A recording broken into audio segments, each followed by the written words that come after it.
Chapter 990. However, now that things had come to this, he had to use, but, to explain it. This fellow was not a good person at all. He always believed in the concept of cutting weeds if the roots were not removed.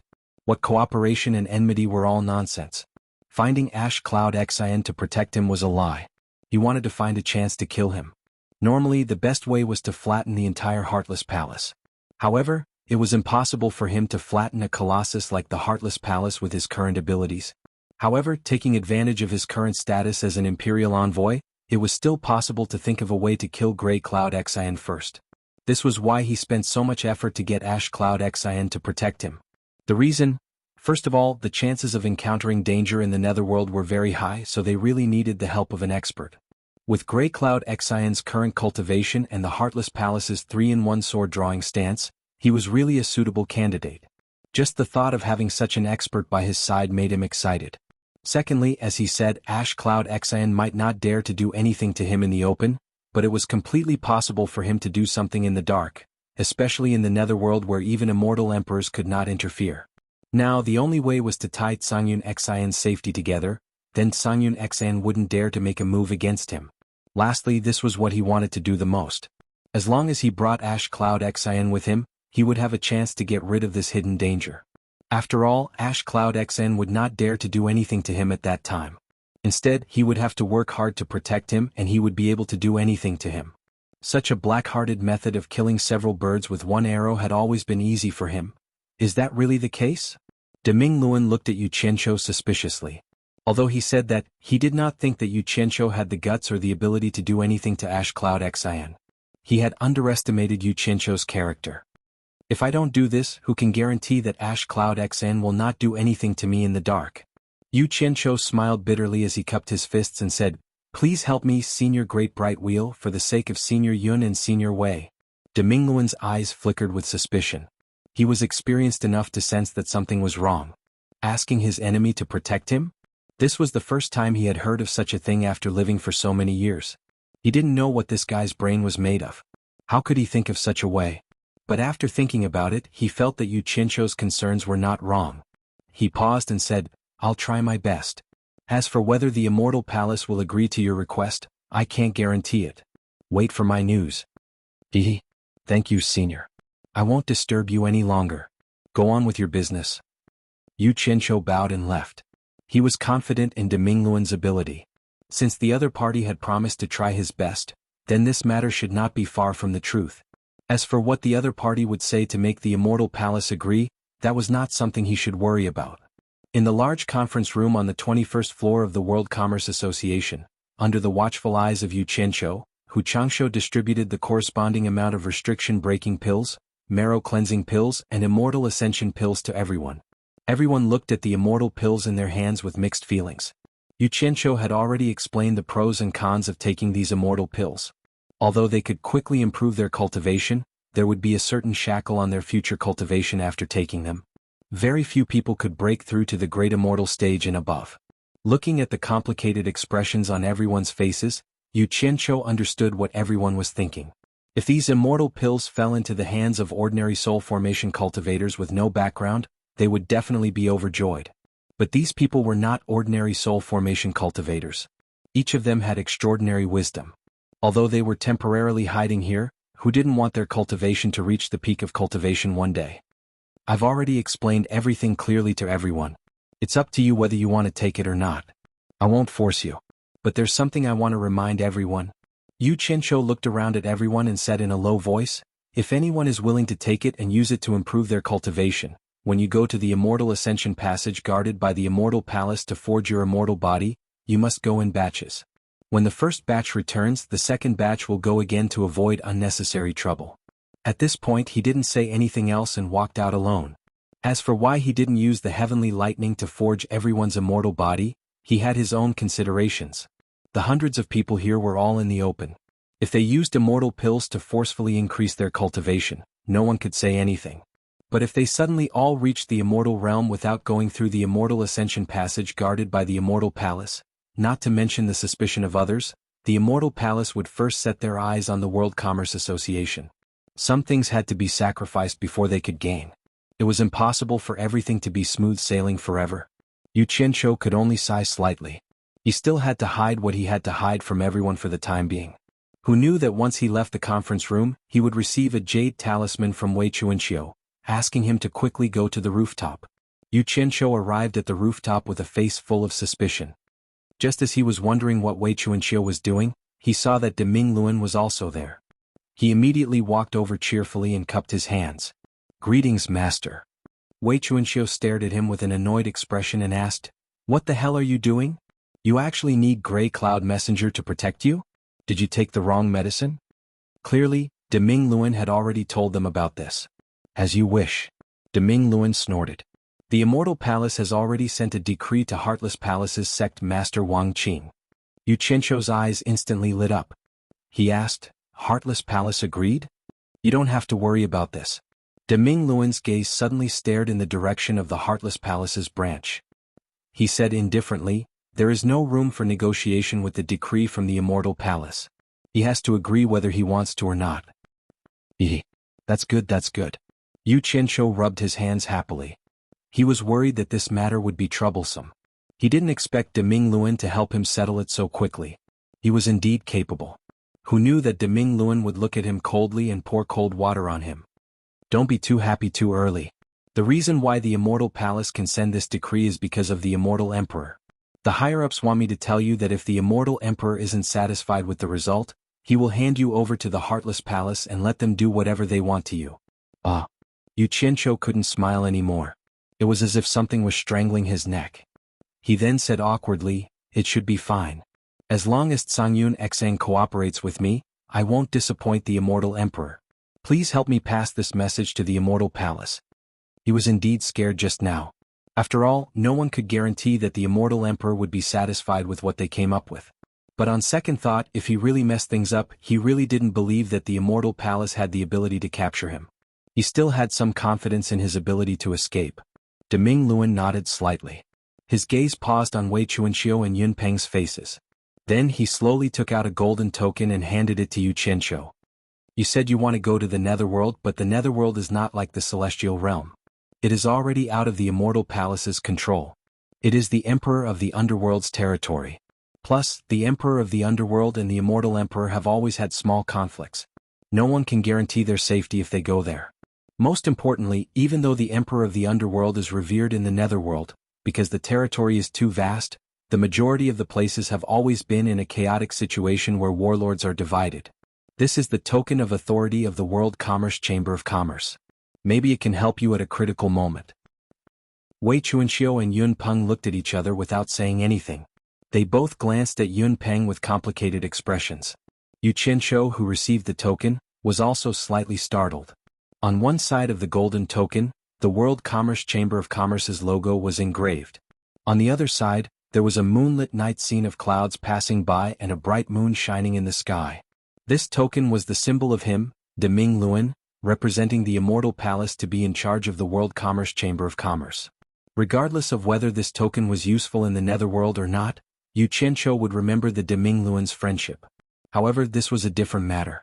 He still had to ask clearly what he needed to ask. It would be troublesome if he did something stupid in the Netherworld. Yu Qianqiu paused and asked, "Didn't you say that the Immortal Emperor and the Emperor of the Underworld always had small conflicts? Your authority token is also useful in the Netherworld?" Wei Chuanqiu and Yun Peng were more or less confused about this. The Deming Luan faintly smiled. "Although the Netherworld is chaotic, there is always an Onyx army everywhere in the Netherworld to suppress those restless fellows. This Onyx army is under the command of Madame Heiqi. Madame Heiqi is also the only subordinate of the Emperor of the Underworld who has the most frequent business dealings with the Immortal World. Although she has never been to the Immortal World because I am in charge of the World Commerce Chamber in the Immortal World, I have personally gone to the Onyx Palace in the Netherworld several times. Among the people in the Immortal World, I am the one who has the most contact with Madame Heiqi and we have some friendship. She will give me some face if there is anything." "Madame Heiqi?" Wei Chuanqiu asked curiously. "I have never heard of this person before. I cultivated. Is she the woman who is rumored to have hooked up with the Emperor of the Underworld? She is quite a fast climber." Yu Qianqiu was also curious. He had heard of Madame Heiqi in the Immortal World. It was said that she had a high position in the Netherworld. However, these were all rumors. He didn't know the specifics. Hooked up with the Emperor of the Underworld? Is it that easy to hook up with the Emperor of the Underworld? Forget it. In short, this woman is the Emperor of the Underworld's favorite concubine. Her power in the Netherworld is indeed extraordinary. De Ming Luan shook his head and looked at Yu Qianqiu. You are in the chaotic land of the Netherworld. If you encounter any trouble, you can use my token to find the Onyx Army. I believe Madame He Qi will ask the Onyx Army to take care of you. With the Onyx Army's illustrious reputation in the chaotic land, they can at least save you some trouble. Yu Qianqiu nodded and asked hesitantly, I wonder what kind of person this Madame He Qi is? Is it easy to get along with her? Using his feet to push aside the broken tables and chairs, Mei walked to Grey Cloud XN and said with a bitter smile, You can't blame the sect master for this. Others see our Heartless Palace as the #1 sect in the immortal world, but don't tell me you and I don't know the situation our Heartless Palace is in? It's as dangerous as a pile of eggs. Why are they bullying people like this? Why are you bullying me like this? What do you take us for? Were they worse than pigs and dogs? This is a great humiliation. Grey Cloud Xang clenched his fists and choked with sorrow. Tears streamed down his face, covering his clothes. The scene was very tragic. This undoubtedly explained the problem. He knew that there were some things he couldn't fight back. High Priest. He grabbed Grey Cloud Xion's clenched fists and shook them. Aren't we worse than pigs and dogs in the Immortal Palace's eyes? Do you think the sect master is feeling good? But we have to look at the big picture. As he spoke, he suddenly transmitted his voice. I'm afraid that the Immortal Palace is using Yu Qianqiu to test our Heartless Palace. What does this mean? Before we came, the sect master told me to tell you, endure humiliation for the greater good. The sect master told me to tell you that his cultivation level is probably not far from breaking through to the late Immortal Emperor stage.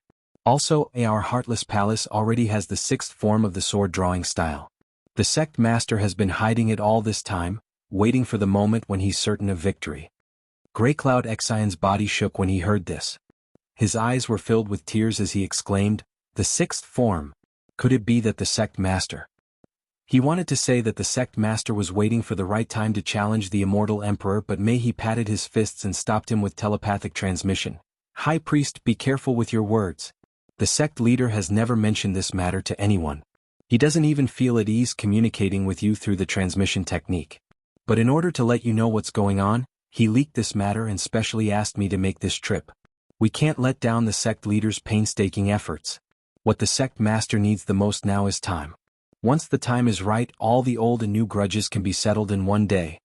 Grey Cloud XN was stunned and didn't speak. His eyes were shining. He really didn't expect that the Heartless Palace only had 5 sword stances for so many years. Ever since he was in a desperate situation, he instantly comprehended and executed the 5th stance. He was the clearest about its might. He was confident that few experts in the intermediate stage of the 3 realms would be able to block this move of his. But he didn't expect that the sect master had already created the 6th form of the sword drawing style. How powerful would it be? He couldn't help but get excited thinking about it. Damned bastard, he really came quickly. Is he here to humiliate me? Grey Cloud XN pointed his finger towards the outside, once again with a look of uncontrollable anger. He shook his head at him. He looked at the messy room and quickly put all the messy things into his storage bracelet. Grey Cloud XN calmed his emotions and wiped his face to dry the tears on his clothes. Then he removed the soundproof barrier and shouted, "Get him in here." This shout was so loud that even Yu Qianqiu, who was outside the gate, was shocked, let alone the yes-man disciples outside. He muttered in his heart, could it be that this old man is so daring that he dares to harm me? He wondered if Heartless Palace had conveyed the Immortal Palace's decree to this old man. However, he felt that he was worrying too much. Since this old man wanted him to get in here, then he must have received a notice. Yu Qianqiu chuckled. He didn't wait for the disciple who went to report to come out to summon him, and he walked in casually. With Grey Cloud Xion's shout, the other disciples of Heartless Palace didn't stop him. However, the disciples who came here to trade looked at him with disdain. They didn't know why this guy wouldn't let Grey Cloud Xion go. They guessed that this guy was using his master's power. With the Immortal Emperor's decree, he was purposely humiliating Grey Cloud Xion. Was this revenge for the humiliation he suffered in the Paradise Wonderland? When Yu Qianqiu entered the inner room of the rear hall, he discovered that the room was empty. He couldn't help but feel that it was strange. However, when he saw traces of tables and chairs on the floor, he quickly swept his gaze around the room. When he saw traces of things being smashed on the floor and walls, he immediately understood everything. Someone was probably furious and was smashing things to vent his anger. Finally, his gaze landed on an old man who was standing side by side with Grey Cloud XN. Someone who could stand side by side with Grey Cloud XN naturally had a high status in Heartless Palace. Yu Qianqiu was slightly startled. Then he smiled and cupped his hands at Grey Cloud XN. Elder Grey Cloud XN, may I know who this person is? Without Grey Cloud XN's introduction, Mei He snorted coldly and said, this old man is Heartless Palace's consecrator, Mei He. You are that infamous scoundrel sect master Yu Qianqiu in the Immortal World? The Immortal Palace's decree only asked Grey Cloud XN to protect Yu Qianqiu. It didn't say that he couldn't be humiliated. These words were no less than a slap to the face. Yu Qianqiu was unhappy when he heard it. He could be afraid of anyone but the Heartless Palace. If he retreated now, Grey Cloud Fate's face would be ugly in the future. Damn. This can't be allowed to continue. His face darkened. I don't care if you don't have a river or a ditch. You're already so old. Watch your mouth. Don't ask for trouble. Chapter 992. How dare you? Mei He shouted angrily. One of his sleeves bulged as if it was filled with air, and his killing intent instantly boiled. Songyun XN pressed his hand and said gloomily, don't bother with him. It's too easy for him to kill him like this. Mei He was slightly stunned. He was here to persuade Songyun XN to swallow the humiliation. Why was it Songyun XN who was persuading him now? Little did he know that some things did not happen to him. Putting oneself in someone else's shoes and experiencing it personally were two completely different things. With his identity and status, how many people dared to bully him? Yu Qianqiu's mouth was born to provoke people like them. Ordinary people could not bear it, let alone a person who was usually high and mighty. Kill me? Yu Qianqiu's face wrinkled and he sneered, I'm standing right here. Try and touch me if you have the guts. I don't think you have the guts. His eyes fell on Songyun XN's gloomy old face and he said word by word, I'm not in the mood to talk nonsense with you now. I'll give you 1 day to prepare. Leave with me tomorrow. Goodbye.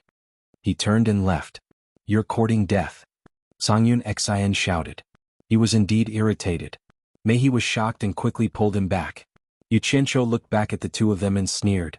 He left without saying a word. It could be said that he came in high spirits but returned in disappointment. He felt that he was not surprised at all. This was the effect he wanted. He wanted to test the other party's bottom line. In the end, only the two old brothers were left in the room. After a long time, Songyun XN turned to Mei He and said, now you know that this bastard should be killed. Mei He felt a little dumbfounded and could only sigh slightly. Let's focus on the overall situation. Then he frowned slightly and said, why do I feel that this matter is a little strange? Could this kid be plotting something? How dare he? Songyun XN looked disdainful. Mei He shook his head and said in a low voice, how many people with his cultivation have you seen dare to treat us like this? How can he be so calm in front of us? How can an ordinary rogue have this kind of calmness? He probably had ulterior motives for doing so. High Reverend, it's best to be careful. He's just relying on the support of the Immortal Palace. Songyun XN coldly snorted. Although that was what he said, it could be seen from his slightly contracted pupils that he was already on guard. Not long after the two of them calmed down, a disciple who was in charge of gathering information suddenly came to report that rumors were spreading in the illusory Immortal City, saying that the Immortal Palace had ordered the Grey Cloud letters to protect Yu Qianqiu. Upon hearing this news, Songyun XN, who had finally calmed down, was stunned. Although he knew that this matter would spread sooner or later, and he would lose face sooner or later, it just had to come at this time. Without thinking, he immediately associated it with Yu Qianqiu. He was so angry that he almost vomited blood. He roared, how dare you? Sooner or later I'll tear you to pieces. With a flushed face he swung his palm. Boom! A wall collapsed and dust filled the air. The two brothers stood there motionlessly. The entire illusory Immortal City was indeed in an uproar because of this news. Everyone felt that this was impossible. How was it possible for Songyun XN to protect the enemy who killed his grandson Yu Qianqiu? Therefore, everyone continuously verified the authenticity of the news. In the end, the more they couldn't find the truth, the more exaggerated the rumors became. The next day, Yu Qianqiu, who had settled the matters of the World Commerce Association, once again descended in high spirits outside the Passionless Palace branch. He amiably nodded at the disciples who were originally entering and exiting the branch but were now stunned at the entrance. He smiled at the hostile Passionless Palace disciples and said, Tell Tsang Yun Xn that he can leave. As he watched the passionless palace disciples leave in a hurry, Yu Qianzhou calmly stood with his arms crossed and looked into the hall with a smile. He wanted to see if Tsang Yun Xian could restrain himself by spreading the rumors all over the place and provoking Tsang Yun Xian over and over again. If he didn't figure out the other party's bottom line, he would feel guilty. If the other party suddenly launched a sneak attack while the two of them were interacting, then he would be out of luck. It would be good to give the other party a heads up and strengthen the other party's immunity to provocation. Indeed, some time passed. The two gloomy brothers finally adjusted their mentality and slowly walked out. Under everyone's unblinking gaze, Tsang Yun Xn stared at Yu Qianzhou and asked in a low voice, "Where are we going?" He more or less resigned to his fate. The disciples from the various sects who were watching the show looked at each other in tacit understanding. The meaning behind his words couldn't be clearer. Needless to say, the rumors were true. Yu Qianzhou chuckled and said, "You'll know when we get there." The corner of Tsang Yun Xian's mouth twitched. He saw that Yu Qianzhou had already taken out a flying shuttle into the air and flashed onto it. He waved at him from above, indicating for him to come up quickly. As he cupped his hands to send him off, Tsang Yun Xn finally gritted his teeth and flashed onto the shuttle. He tried his best to turn his head away from Yu Qianzhou's ugly face. "Where are we going?" Yu Qianzhou said slowly and unhurriedly, "The Netherworld." Tsang Yun Xian was stunned. He turned around to look at the other party, only to see the other party reaching out to the front of the flying shuttle. He immediately sneered and said, "The decree I received from the Immortal Palace is only to protect you. I have no obligation to help you control the flying shuttle. The journey to the Netherworld is long. Don't you think that with your cultivation, it will be faster to control it? What does it have to do with me whether it's faster or not? I'm not in a hurry." Tsang Yun Xn sneered again and again. It was already embarrassing enough. How could he help Yu Qianzhou control the flying shuttle in front of everyone? "I have nothing to say. If you ruin the Immortal Emperor's plan, I'm afraid you won't be able to bear the consequences." Yu Qianzhou was also stubborn. However, Tsang Yun Xn was not moved. "Don't give me that. Do you think the people of the Immortal Palace are all idiots? Fine. I won't talk about this anymore. I don't want you to say that I'm using the Immortal Emperor to threaten you. You don't put the Immortal Emperor in your eyes anyway." Yu Qianzhou looked around the entire illusory immortal city and said, "I can control it too. I was just about to bring you around illusory immortal city a few more times and let everyone witness the might of your gray cloud trust." Tsang Yun Xn snorted and slowly floated to the side of the flying shuttle. He sneered and said, "The flying shuttle is yours. Go around as many times as you want. Sorry, I won't be accompanying you." The conversation between the two of them was clearly heard by the people below, and some of them even couldn't help but laugh. "Good. Very good. You win." At this time Yu Qianzhou suddenly exclaimed. He clutched his chest and staggered a few steps on the flying shuttle as if his heart was in pain. Under Tsang Yun Xian's cold gaze, the flying shuttle carrying Yu Qianzhou slowly landed in front of the Passionless Palace's branch gate. While everyone was looking at each other, Yu Qianzhou staggered to the back of the flying shuttle and sat down. He weakly waved his hand at the crowd and said intermittently, May I know who is willing to do a good deed and help me tell the Chamber of Commerce Alliance that I've been angered to the point where I'm depressed and my mental state isn't good. I'm afraid I'll need to rest for a year and a half, and I'm afraid I'll miss the Immortal Emperor's important matter. I hope the Immortal Palace can find someone better to take on the heavy responsibility." After saying that, he lay on the flying shuttle and panted as if he could stop breathing at any time. Everyone was speechless. No matter what, he was the sect master of the World Commerce Alliance. This guy was really bold to play so openly and use the Immortal Emperor's matter to threaten others. But then again, if this matter really got out of hand, even if the Immortal Palace took care of Yu Qianzhou, how could he, Tsang Yun Xian, who played along with Yu Qianzhou, have a good ending? This was clearly a case of the barefooted not afraid of those who wore shoes. He was acting shamelessly. Tsang Yun Xian, who was in the air, and Mei He, who was at the gate, had dark expressions on their faces. The surroundings were completely silent. Everyone's gazes looked at Tsang Yun Xn from time to time, then looked at Yu Qianzhou, who was about to fall asleep in the flying shuttle. "High Priest." Mei He's voice came to Tsang Yun Xian's ears with a long sigh. Tsang Yun Xian's expression changed. Right now he wanted to skin Yu Qianzhou alive, but, in the end he still gave in. In his eyes, Yu Qianzhou was just a little trash and it was not worth it for him to be unlucky together with him. The figure in the air suddenly disappeared, and Songyun Xin stood at the front of the flying shuttle on the ground. A gust of air rushed in all directions, and the flying shuttle suddenly stabbed into the sky. The passionless palace branch's gate was filled with boos and hisses. Yu Qianqiu, who was lying in the flying shuttle with his eyes half closed, finally opened his eyes. Looking at the white clouds floating in the blue sky, the resentment he felt from being humiliated in front of everyone in the Paradise Immortal realm was finally vented a little, and his entire body felt much better. Looking at Songyun Xin in front of him, who didn't even turn his head back, the scenes that had happened in Wu Xiong's mansion once again appeared in his mind. In fact, it didn't take more than a day for the things that had happened in the Hallucination Immortal City to spread to Wu Xiong's External Affairs Grand Commander's mansion in the Paradise Immortal realm. In the beautiful back garden, in a pavilion with rolled-up beaded curtains, the golden-robed External Affairs Grand Commander's wife, Mu Tianjiao, was sitting in the pavilion with a frown on her face. Her father, Mu Bing, was constantly ridiculing Yu Qianqiu's shameless actions in the Hallucination Immortal City. Mu Bing, relying on his identity as the External Affairs Grand Commander of Wu Xiong's Immortal Palace, could be said to frequently travel between the Four Links Chamber of Commerce and the Paradise Immortal Realm. He spent most of his time in the Paradise Immortal Realm, and most of the Four Links Chamber of Commerce's matters were handed over to his disciple, Nan Tianlong. Regarding this, he had nothing to worry about. With his current identity, even if he wasn't there to oversee the Four Links Chamber of Commerce, no one would dare to cause any trouble. There was no lack of people in the world who had been oppressed for a long time, but once they made a comeback, they instantly forgot everything. They enjoyed the feeling of getting whatever they wanted, and they even wantonly played with power. The world called these people petty people intoxicated by success.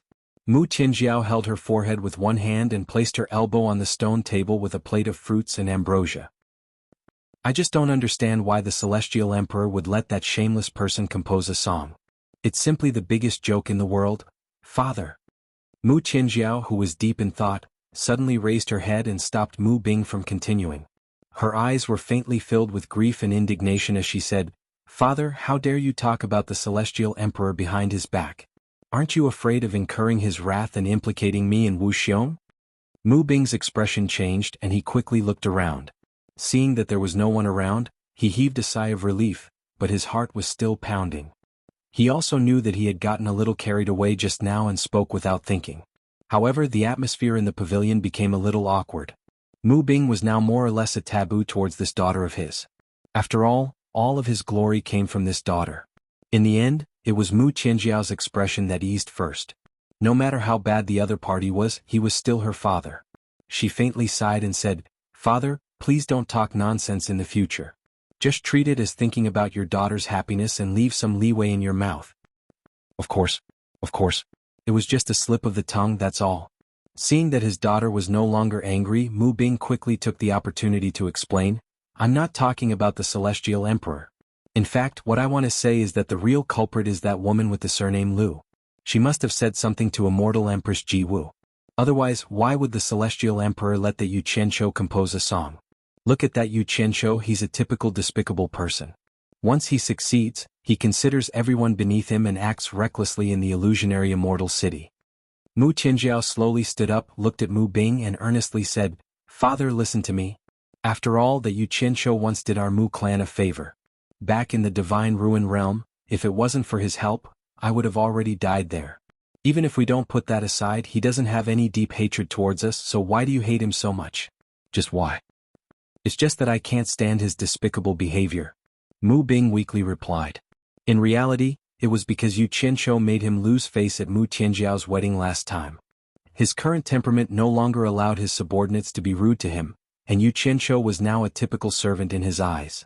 Not to mention Yu Qianqiu talked back to him in front of so many people, which seriously hurt his self-esteem.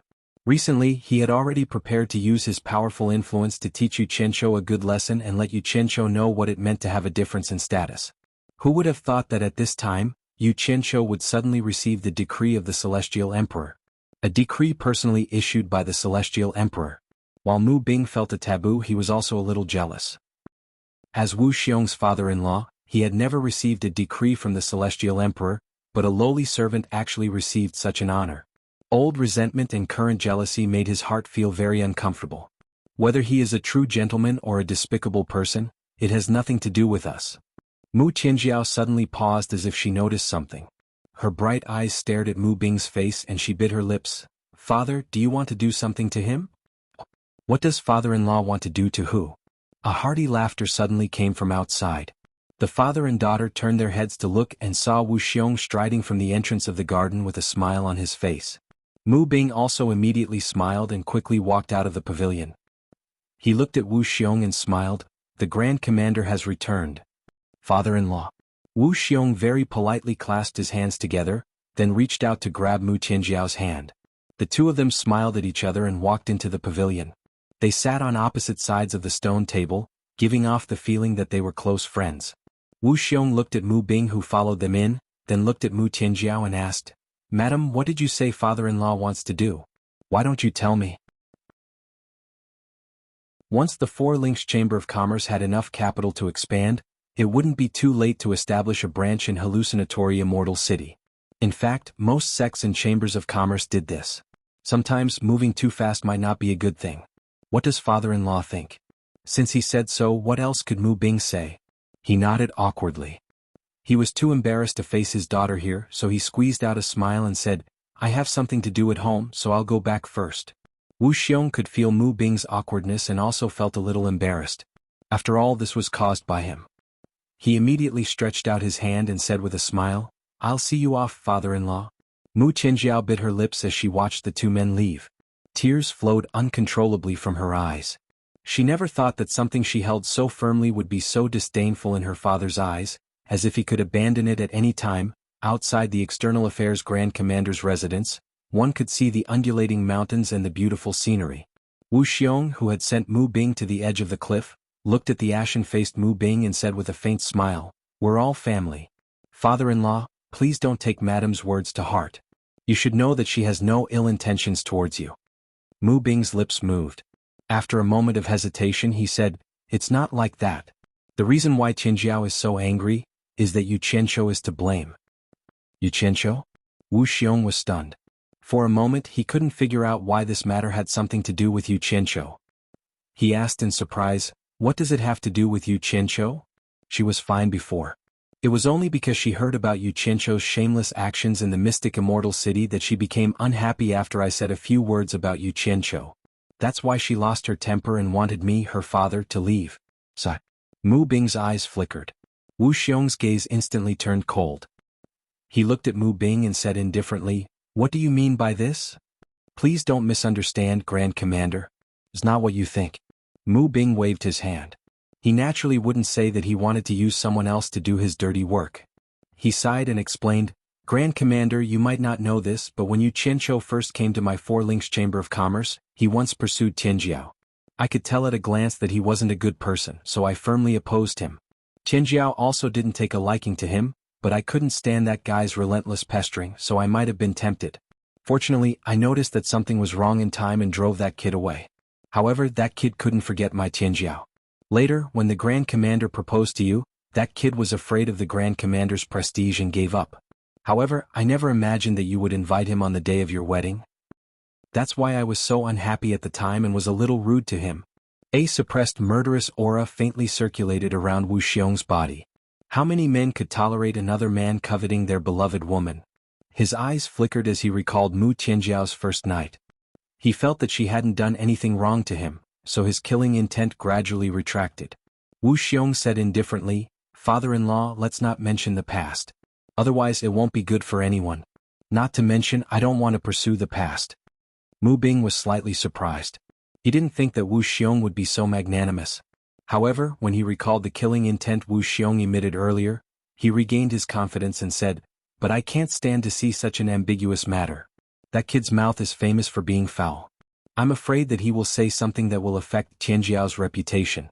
As a parent, how can I tolerate such a thing happening? If there are any signs, I must find a way to put an end to it. Wu Xiong was startled and suspiciously asked, You want to kill him? Mu Bing firmly nodded. Wu Xiong immediately frowned and said, Father-in-law, don't be reckless. He received the Immortal Emperor's decree to carry out his mission. If something happens to him, it's not something you or I can bear. But I heard that he wants to go to the netherworld. Mu Bing gloomily looked at Wu Xiong and said word by word, If something happens to him in the netherworld, what does it have to do with you and me? Wu Xiong looked at Mu Bing in surprise. He didn't expect Mu Bing to be so scheming. It seemed that he had underestimated Mu Bing. Wu Xiong originally wanted to persuade him to let go, but for some reason he thought of the golden statues in his bedroom.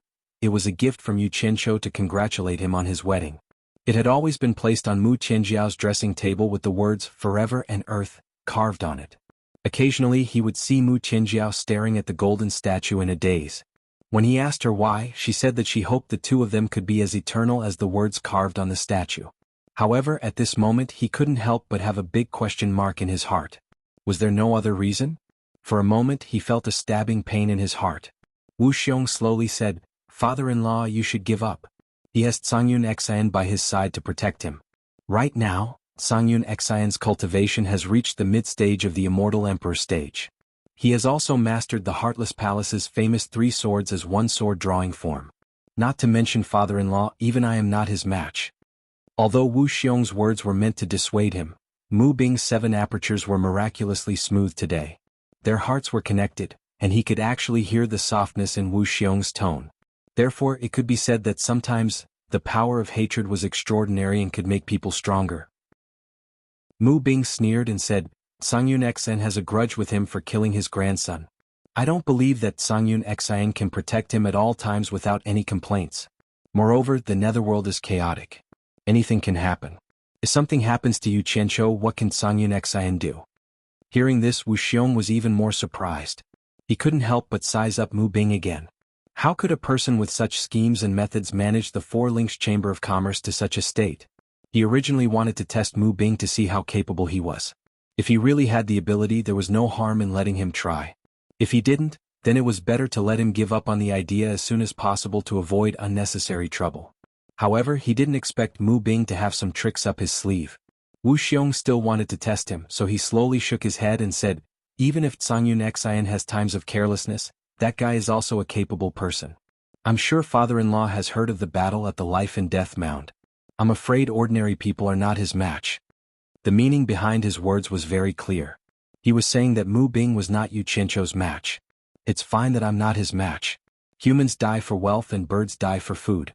I'm sure there are many people who are his match. Mu Bing revealed an unfathomable smile, implicitly pointing out that he would use others to deal with Yu Qianqiu. Wu Xiong was afraid that if Mu Bing used force he would be implicated. However, seeing that Mu Bing's thoughts were so clear that he wouldn't personally take action, Wu Xiong immediately felt relieved. He faintly smiled and said, "It seems that father-in-law has made up his mind to go to the netherworld. However, the netherworld is chaotic, and this son-in-law is very worried about father-in-law's safety. Fortunately, when this son-in-law was handling the external affairs of the Immortal Palace, I had some friendly relations with some of the commanders of the netherworld's Dark Nether Army. If father-in-law encounters any trouble, there is no harm in asking for help from the Dark Nether Army. Tell them that you are my father-in-law. I'm sure they will give me some face." Mu Bing was overjoyed. His 4 links Chamber of Commerce had done business in the netherworld, so he naturally knew of the Dark Nether Army's illustrious reputation in the netherworld. With the Dark Nether Army's help, even if Yu Qianqiu was protected by Cangyun Xian, killing him would be a piece of cake. His confidence immediately soared as he cupped his hands and said, "The great commander is very busy. It's rare for you to have a rest, so I won't disturb you any longer. Farewell." Chapter 994.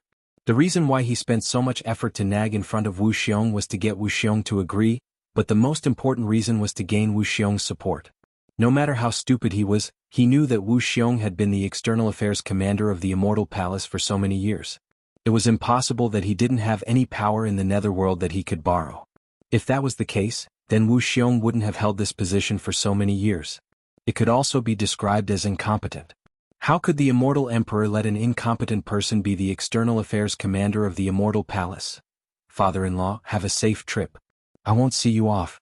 Wu Xiong cupped his fists and bowed slightly. He watched Mu Bing leave with a sneer on his face. With his intelligence, how could he not know that Mu Bing wanted to borrow his power? Since Mu Bing was in such a hurry, he would fulfill his wish. In any case, he only gave some verbal help and didn't show any evidence. As for the Onyx Army, if anything happened, he wouldn't be implicated. Moreover, judging from Mu Bing's words and actions just now, it was obvious that he was prepared. Perhaps he could really kill Yu Qianqiu. However, what Wu Xiong didn't know was that in the world of Yu Qianqiu's previous life, there was an idiom called armchair strategists. When one had nothing to do, one could boast and speak eloquently. However, when it came to real action, it was far from the case. If Mu Tianjiao had been present just now, she would have desperately tried to stop her father from doing that because she knew her father too well. How could she not know what her father was capable of? She never thought that her father could be a match for Yu Qianqiu, so she repeatedly advised him not to provoke Yu Qianqiu, but Wu Xiong wasn't a fool. He let Mu Bing do whatever he wanted because he had other intentions. The real reason was that Mu Bing had just said something about Mu Tianjiao and Yu Qianqiu. Regardless of how Yu Qianqiu was, Wu Xiong could see that this father-in-law of his could even insult the reputation of his only daughter, let alone him, his son-in-law. One could imagine what he wouldn't do in the future. At this rate he would be implicated sooner or later. Then let him kill Yu Qianqiu. It would be best if they could kill Yu Qianqiu. If Mu Tianjiao really had a Yu Qianqiu in her heart, it would cut off Mu Tianjiao's yearning. For someone who loved her, it was a good thing. At the same time, Mu Tianjiao would surely hate her father because of this. Then he could justifiably distance himself from Mu Bing, so as not to implicate himself in the future, and not to cause a rift between him and Mu Tianjiao. It could be said to be killing two birds with one stone. If Mu Bing failed to kill Yu Qianqiu and was killed by Yu Qianqiu instead, it would be a good thing for him. Now that Mu Bing was dead, this inconvenient burden was completely gone. Naturally, Mu Tianjiao would also completely cut off her thoughts of Yu Qianqiu.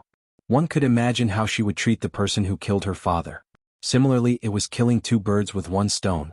In short, no matter who died, it would be a good thing for him, so Wu Xiong was naturally happy to do it. Poor Mu Bing. Little did he know that this little trick of his was not even worth mentioning in the eyes of some people. He was just digging a pit that would harm others and himself. Whether or not he could harm others was another matter, but he was definitely going to harm himself. On the rapidly flying shuttle, Yu Qianqiu sat at the back of the shuttle with his legs crossed. He leaned on the side of the shuttle with one hand supporting his head and looked at the scenery. It had already been 2 days. Chen Yun Xan, who was silently standing at the front of the flying shuttle, had his back facing him. The two of them had almost never communicated. Only Yu Qianqiu would tease him from time to time. Unfortunately, the other party simply ignored him. Drowsily, Yu Qianqiu felt the red light piercing his eyes. He opened his eyes slightly and saw that it was another rising sun. It was the 4th day since he left the psychedelic immortal city. In front of him, Chen Yun Xian's imposing figure blocked most of the piercing sunlight. Yu Qianqiu could not help but sigh at his foresight. Fortunately, he was not the one driving the flying shuttle. Just as he was letting his imagination run wild, the front end of the flying shuttle suddenly pressed down and slammed diagonally towards the ground. With the back of the shuttle tilted up, Yu Qianqiu grabbed the sides of the flying shuttle. He could see the ground getting closer and closer to him. He immediately cried out in alarm, "What are you trying to do, Chen Yun Xan?" Like a nail, Chen Yun Xan, who was standing firmly at the front of the flying shuttle, descended against the wind. He looked back and snorted coldly, "Cowardly rat." Then the flying shuttle abruptly returned to normal and flew almost close to the ground. Finally, it slowly stopped in front of a magnificent palace built against a mountain. Bang! The moment the flying shuttle landed on the ground, Chen Yun Xan had already floated out and landed lightly on the steps of the palace's entrance. Yu Qianqiu dashed out as if he was running for his life. Then he took the flying shuttle in his hand and checked it. After confirming that it was not damaged, he put it away. Just as he was about to scold Chen Yun Xan, he saw 2 golden-robed guards at the entrance of the palace. He immediately looked around and found that it was the entrance to the netherworld that everyone had mentioned. Only then did he know why Chen Yun Xian had stopped. "Damn it! Why didn't you say anything?" Yu Qianqiu cursed under his breath. In his heart he was also amazed at the vastness of the immortal world. With Chen Yun Xian's cultivation, it took him more than 3 days to fly from the psychedelic immortal city to here. If it was him who knew how many days it would take to fly. This was the difference in cultivation. After looking around, he swayed towards a small hill on the side. Just as he reached the top of the hill, he heard Chen Yun Xian's voice behind him. "Where are you going now?" "To pee." Yu Qianqiu turned back and roared. Just as he lifted his robe, he found that there was a call in front of him that seemed to be more hidden. He turned back and roared again, "Don't peek." Chen Yun Xian's face immediately darkened. He had no intention of peeking at all. After turning into the call, Yu Qianqiu looked around. After confirming that there was no one, he took out a silver ball and pressed it into the mountain wall. This was mainly to shorten the time it would take to reach the entrance to the netherworld. Then he lifted up his long robe and fired a shot to deceive others. After tying his belt, he swayed back to the entrance of the palace. Chen Yunxin looked at him coldly and sneered, "Why don't you take a dump again?" Yu Qianzhou shrugged disapprovingly, "This thing doesn't care about travel together. The place I just went is very hidden. If you want to take me there, I'll wait for you." Chen Yunxin's lips moved, but he forcefully held back and did not say anything. He realized that he was not a match for Yu Qianzhou in a quarrel. The main thing was that he was not as shameless as Yu Qianzhou. The two golden-robed guards looked at each other. They had never heard anyone talk about taking a dump here. It was simply unbearable. One of them immediately shouted, "This is the entrance to the netherworld. Those with the token can enter.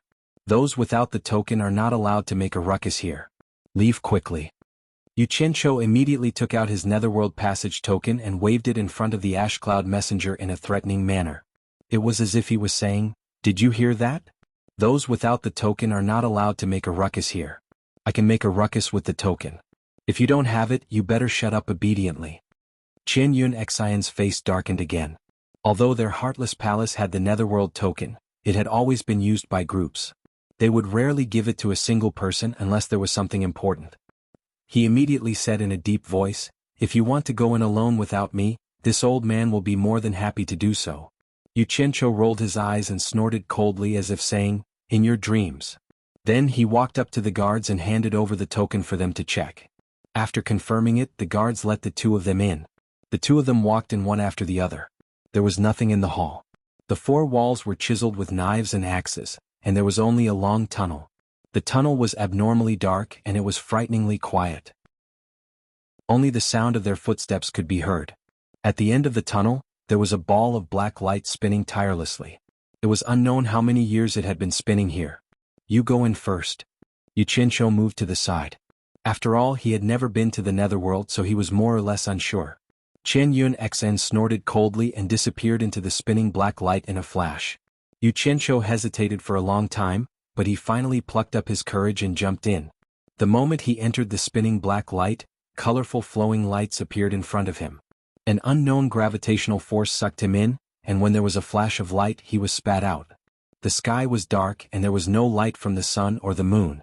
It was like the moment when twilight was about to turn into night. This was the first thing that Yu Qianzhou felt when he landed and saw this world. However, before he could see anything else, "Yu Qianzhou!" Chen Yunxin's angry roar rang out.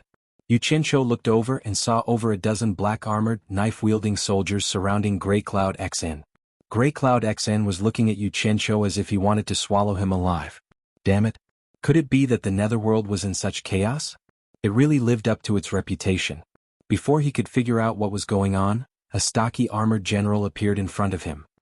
He held a large blade that looked like a green dragon crescent moon blade and shouted, "Incomer, show me your token of passage to the netherworld." Yu Qianzhou glanced at the besieged Songyun Xn and cautiously took out his netherworld passage medallion. While the other side was checking the medallion, Yu Qianzhou pointed at Songyun Xn and carefully asked, "General, what crime did he commit?" After the armored general verified that there was nothing wrong with the token, he returned it to Yu Qianzhou and asked, "He's with you?"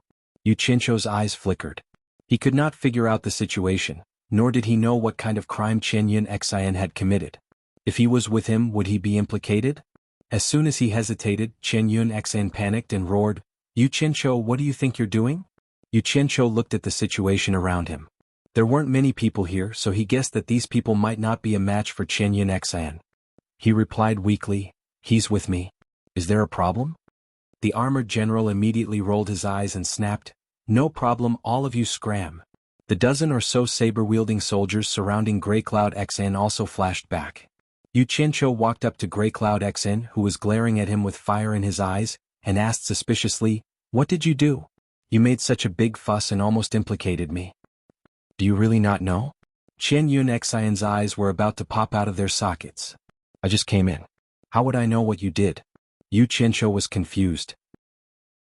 He did not know that after he let Chen Yunxin come in first, he had been too careful and hesitated a little too long at the entrance to the immortal world. As soon as Chen Yunxin arrived in the netherworld, the guards naturally wanted to see his netherworld token, but he did not have it. He could only say that the token was with the person behind him and would come in soon.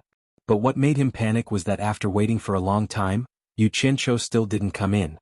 He immediately suspected that he had been tricked by Yu Qianqiu. The guards waited for a long time and did not see anyone come in.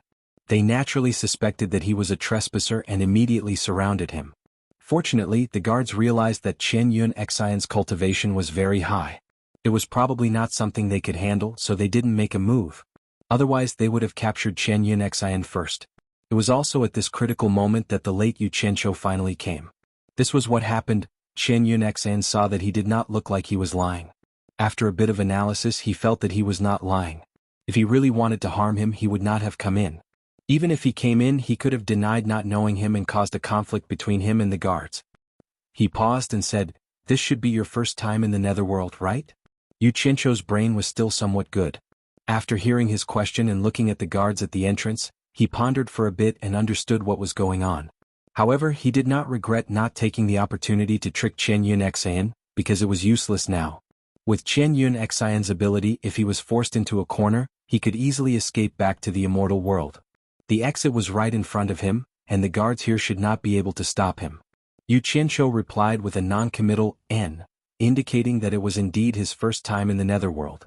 Then he began to look around. A huge stone tablet at the side, diagonally facing the exit of the netherworld, attracted his attention. Anyone who entered the netherworld from the immortal world would probably be able to see the inscription on it. The vast netherworld, a world of its own. Birth, old age, sickness and death. The ultimate place, the netherworld. 20 large, blood-red words were forcefully engraved on the huge black stone tablet. The words exuded an ancient aura, making people have the urge to kneel and worship them. Yu Qianqiu's gaze turned towards the endless darkness. This place was not completely dark. There was a hint of a green haze to it. It felt like there was some light, but he couldn't tell where the light was. It was like the moment when dusk turned to night or when the night was about to break. Everything was hazy. The guards at the entrance of the netherworld looked at the two fellows who were unwilling to leave. From time to time they would look at their leader, who was the guy who had just checked Yu Qianqiu's pass. Logically speaking, at this time the leader should have shouted, "Since you have the pass, you are not allowed to stay. Leave immediately." But the strange thing was that the leader looked to the side with his hands behind his back, as if he had not seen anything. Chapter 995. This was called smart people doing smart things or being perceptive. At first, the armored general only realized that he couldn't see through Yu Qianqiu's cultivation. Later, when Yu Qianqiu came in, he didn't pay much attention at first, because Yu Qianqiu's weak response made him look down on him a little. However, when he realized that he also couldn't see through Yu Qianqiu's cultivation, he was shocked. Why did two immortal emperor-level experts come from the immortal world all of a sudden? The underworld's cultivation was divided into 4 levels: Underworld Knight, Underworld Sage, Underworld Venerable and Underworld Emperor, corresponding to the immortal world's minor immortal, exalted immortal, great immortal and immortal emperor levels. The armored general's cultivation wasn't low, otherwise he wouldn't have been sent to guard the underworld's entrance. After all, he was a late-stage underworld venerable, equivalent to a late-stage great immortal. However, since he couldn't see through their cultivation, these two were at least early-stage immortal emperor experts. The reason he was shocked wasn't because he was afraid of Yu Qianqiu Xian, but from Yu Qianqiu Xian's actions at the beginning, he was clearly wary of the underworld. However, the guy who came later was different. His cultivation was so high, why did he pretend to be weak? Based on his many years of experience, people who pretended to be weak were often the easiest to ignore, and often the scariest. So, seeing that the two didn't leave, he didn't dare to say anything. If he angered them, he wouldn't be able to handle it. Anyway, they came in with a token and didn't break any rules. So, he turned around and pretended he didn't see anything, displaying the style of an old fox who was good to everyone. So this is the underworld. Yu Qianqiu muttered softly. It was more or less different from what he imagined. He looked around and didn't know where to go. What do you want to do in the underworld? Yu Qianqiu finally couldn't help but ask the question in his heart. Yu Qianqiu glanced at him and thought that it was a good idea to keep an expert by his side. After all, he knew nothing about the netherworld and was not in a hurry to get rid of him. He shook his head and sighed, "I dare not disobey the Celestial Emperor's decree." "Oh right, your heartless palace should have people doing business in the netherworld, right?" "Yes." Seeing that his tone had suddenly become gentle, Sangyun Xan recalled Meihe's words before he came, and immediately became vigilant. "What do you want? We can't run around aimlessly. Naturally, he had to gather some information first. As the chief high priest of Heartless Palace, you should be able to contact them, right? Yu Qianqiu asked seriously. In fact, his purpose was very simple. He came here to find Bai Changchun. To be more precise, he wanted to know whether Bai Changchun was dead or alive. Otherwise, he would feel very uncomfortable worrying about him every day. It was said that Bai Changchun had fought with the Emperor of the Underworld and fled into the boundless and mysterious land of darkness after his defeat. They had to find out which direction Bai Changchun had fled to. Otherwise, how would they find him? The guards at the entrance of the underworld shivered slightly, especially the armored general. He thought to himself, no wonder both of their cultivations are so high. One is here on the decree of the immortal emperor, the other is the chief high priest of the number 1 sect in the immortal world. But why did they come to the underworld? What do you want to find out? Songyun Xian asked suspiciously. Nothing much. Yu Qianqiu didn't think much of it. I just want to know the general situation of the underworld so that I can travel around and gain experience. Only with enough experience can I compose a good song. He wanted to say that he wanted to find Bai Changchun, but he couldn't say it out loud. First of all, it would scare Songyun Xian, and this was the territory of the Emperor of the Underworld. If he revealed it, wouldn't he be immediately targeted by the Emperor of the Underworld? Songyun Xian pondered for a moment and didn't want to say anything. However, this was the underworld after all, and it was very chaotic with various hegemons. This was the brat's first time here, so he didn't know anything. If he ran around with this brat and ended up in the lair of some powerful expert, then he would also be out of luck. After a moment of hesitation, he slowly said, "Follow me." Then he took out his own flying shuttle and flashed onto it. Yu Qianqiu immediately flashed onto it as well. This time there was no need to waste his breath on scheming. Songyun Xian took the initiative to act as a guide and pilot the flying shuttle. Although he wasn't familiar with the underworld, he had been here before. Compared to a rookie like Yu Qianqiu, he was much more familiar with it. He was mainly concerned about his own safety. He was afraid that Yu Qianqiu would take him to some lair. The flying shuttle sped northwest in the darkness. In fact, even Yu Qianqiu couldn't tell if they were going northwest or not. There were no sun, moon, or stars here, so there was no way to tell which direction they were going. However, when they exited the entrance of the underworld, they were facing forward. Then, according to the common sense of up north, down south, left, west, right, east, who knew which direction they were flying in? Yu Qianqiu even suspected that the people of the underworld didn't have any direction at all. Although the speed of the flying shuttle was very fast, it was obviously much slower than when they were flying in the immortal world. Songyun Xian stood at the front, maintaining a high degree of vigilance. His robe fluttered in the night, making him look extraordinary. In particular, his hands were hidden in his sleeves. Yu Qianqiu didn't doubt that if they encountered any unexpected situation, the hands hidden in his sleeves could pull out the Heartless Palace's 3 swords drawing technique at any time. It would definitely be earth-shattering. Yu Qianqiu kept looking around. The scenery of the underworld was not just a little worse than the immortal world. The main reason was that there was no scenery to see. Everywhere was dim and gloomy. From time to time he would see streams of light dancing in the air. He didn't know what they were, but it was slightly mysterious. Occasionally he could see the shadow of a huge black shadow flashing by. Judging by the shape, it should be the mountains of the underworld.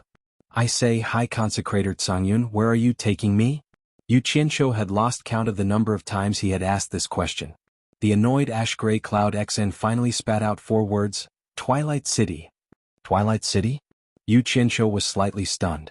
He felt that he had heard this name before, but he couldn't remember when he heard it. Normally, if he heard such a rare name in the immortal world, he would definitely remember who said it. Could it be an impression from his previous life? In his previous life, the underworld, which was the netherworld, had Twilight City? What kind of place is Twilight City? Is it a city? Why is it called Twilight City? He asked a lot of questions in one breath. Songyun Xian understood that if he didn't answer, this guy would continue to be annoyed. He looked around vigilantly and casually explained, No one knows why it is called Twilight City, at least I don't know. Maybe someone knew in the past. Anyway, this name has existed for a long time. It is a city and no one knows when it has existed. In short, many things in the underworld are too old to be judged by common sense. It is now a place for trade between the immortal world and the underworld. It is said that when the demon world was not sealed, the cultivators of the 3 realms would trade here. A place for trade between the immortal world and the underworld? Yu Qianqiu was startled. He searched his mind but had no memory of it. He couldn't help but wonder, Since it is a place for trade between the immortal world and the underworld, why have I never heard of it in the immortal world? Sangyun Xn sneered. The rules of the underworld do not allow the people of the underworld to trade with the people of the immortal world. However, there are some things that both sides need, so the underworld palace turns a blind eye to it. However, no one would be stupid enough to openly provoke the underworld palace. If not stupid, then what is? What's more, Twilight City is not a place that ordinary immortal world sects can reach. It's not surprising that you don't know about it. If you don't ask, no one will talk about it. Sure enough, his foundation was shallow. He didn't know how many things he didn't know. Yu Qianqiu fell into silence for a while. Obviously, ordinary immortal world sects couldn't reach it because they would encounter many dangers on the way. With the strength of those small sects, it was indeed difficult to reach it safely. After a pause, he asked, with your current speed, how long will it take to reach Twilight City from the entrance to the underworld? If it goes well. At least half a month. Sangyun Xian said indifferently. Yu Qianqiu immediately let out a cold breath. The territory of the underworld was really wide. With Sangyun Xian's speed, what kind of concept would it take half a month to fly? And this was under the condition that everything went well. What if it didn't? Just as he thought that things weren't going well, things were about to happen. The shuttle suddenly came to an abrupt stop, the powerful inertia throwing him out. Like a bolt of lightning, Ashiro Yun Xn grabbed his ankle, pulled him back and threw him back into the cabin. Yu Qianqiu was immediately scared and shouted, "What do you want now?" "Shut up." Sangyun Xn shouted in a low voice, and his eyes quickly swept around.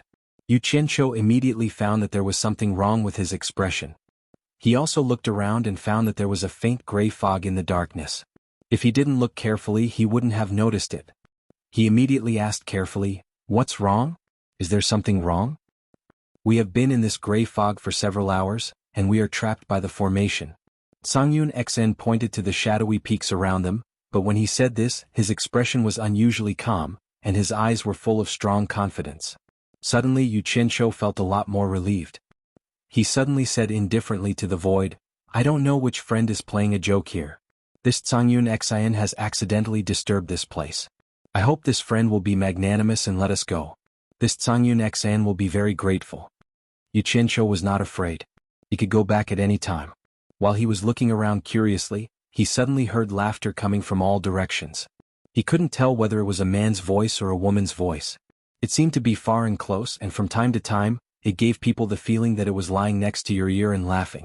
It was very strange. Yu Qianqiu hated people who played tricks in front of him the most. He immediately shouted, "Which old bastard dares to play tricks in front of Grandpa? Do you want to die?" Chapter 996. Sangyun Xian was speechless. He tilted his head and looked over.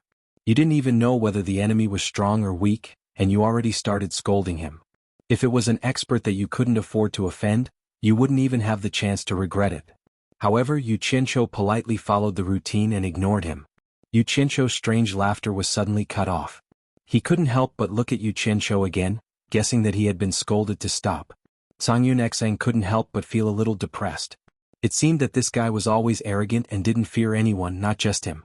But if he didn't restrain himself in the netherworld, he would be implicated and killed by this guy sooner or later. "Ignorant junior, how dare you speak such arrogant words? In a moment, this old man will definitely eat you up until not even your bones are left." The ethereal and traceless voice once again sounded from all directions. It seemed to be near yet far, and sometimes it seemed to be right beside one's ear. It's useless to talk nicely to this kind of pretentious person.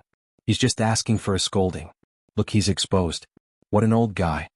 Yu Qianqiu looked around and turned to ask Sangyun Xn, "With your ability, it shouldn't be a problem to take care of him, right? I didn't even see him, how would I know if there's a problem?" Sangyun Xian's face twitched. This kind of person was really not on the same level as him. Seeing that he didn't say anything, Yu Qianqiu didn't stand on ceremony.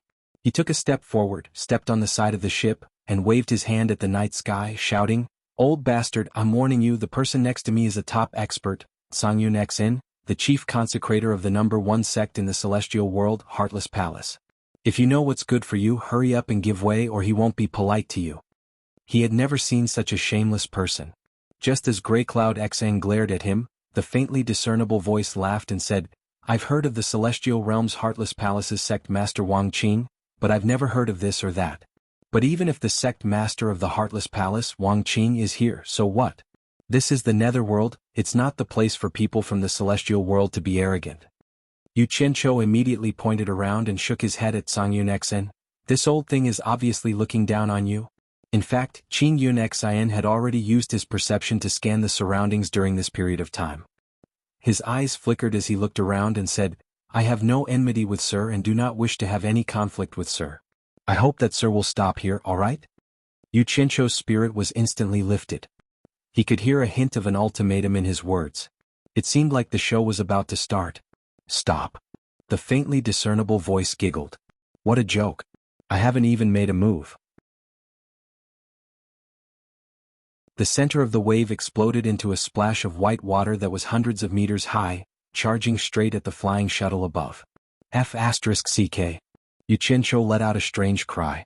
He used the water art and slapped out with his palm. The violent wave of water immediately scattered in all directions, brushing past the flying shuttle and shooting even higher. Water was soft and could dissipate force. To be able to cause such a high wave, it was clear how powerful Sang Yun Xian's attack was. Then Yu Qianqiu saw with his own eyes that the Netherworld River, which was nearly a kilometer wide, was almost cut off by Sang Yun Xian's sword. He could see the riverbed. Meanwhile, Sang Yun Xian's sword-drawing technique did not dissipate. It directly struck a huge mound of soil on the riverbed. Ah! A scream rang out. The Netherworld River, which had been cut off, was instantly submerged together with Sang Yun Xian. The dazzling light that was like a flash in the pan suddenly disappeared. There was a throbbing in the surrounding air. Yu Qianqiu looked around vigilantly. He saw that a large area of hazy gray fog was sizzling away and gathering in the Netherworld River below. It was as if there was a huge range hood installed in the Netherworld River. It seemed like the mirage mist array had been broken. Yu Qianqiu immediately clicked his tongue. He thought to himself that Sang Yun Xen was indeed an immortal emperor-level expert. He had solved the problem with a single attack. It was clean and efficient. He wondered if Sang Yun Xen had killed that demon. As he was pondering, he suddenly heard a soft dong sound behind him. He turned around and saw a large hand quickly grabbing his neck. Yu Qianqiu was shocked. He slapped back with his hand almost without hesitation. A group of purple meteors burst out and smashed the hand that was grabbing him into pieces on the spot. The person screamed, but he reacted quickly. The moment his hand was crippled, he teleported hundreds of meters away before the group of flying swords could hit him. He turned around and ran. At that moment, a blue stream of light rushed out of the water with a boom. It shot out diagonally and cut off the person's escape route. It was Sang Yun Xian. A thick gray fog suddenly burst out from the figure's body to obscure the eyes and ears of others. In an instant, it wrapped around Gray Cloud Xian and shot out from the gray fog, rushing towards the Netherworld River below. As a bystander, Yu Qianqiu saw everything clearly. He immediately roared angrily, B****, you dare to sneak attack me? Don't run. The group of purple swords in the air chased after him. He didn't care about anything else. He threw down the flying shuttle and teleported to chase after him. It was more important to kill him first. He didn't know what kind of magical power that the thick gray fog had. It actually trapped Sang Yun Xian for a while. After Sang Yun Xian rushed out of the fog, he happened to see the flying shuttle in the air lose its momentum and fall. He waved his hand and kept the flying shuttle. His gaze suddenly looked down.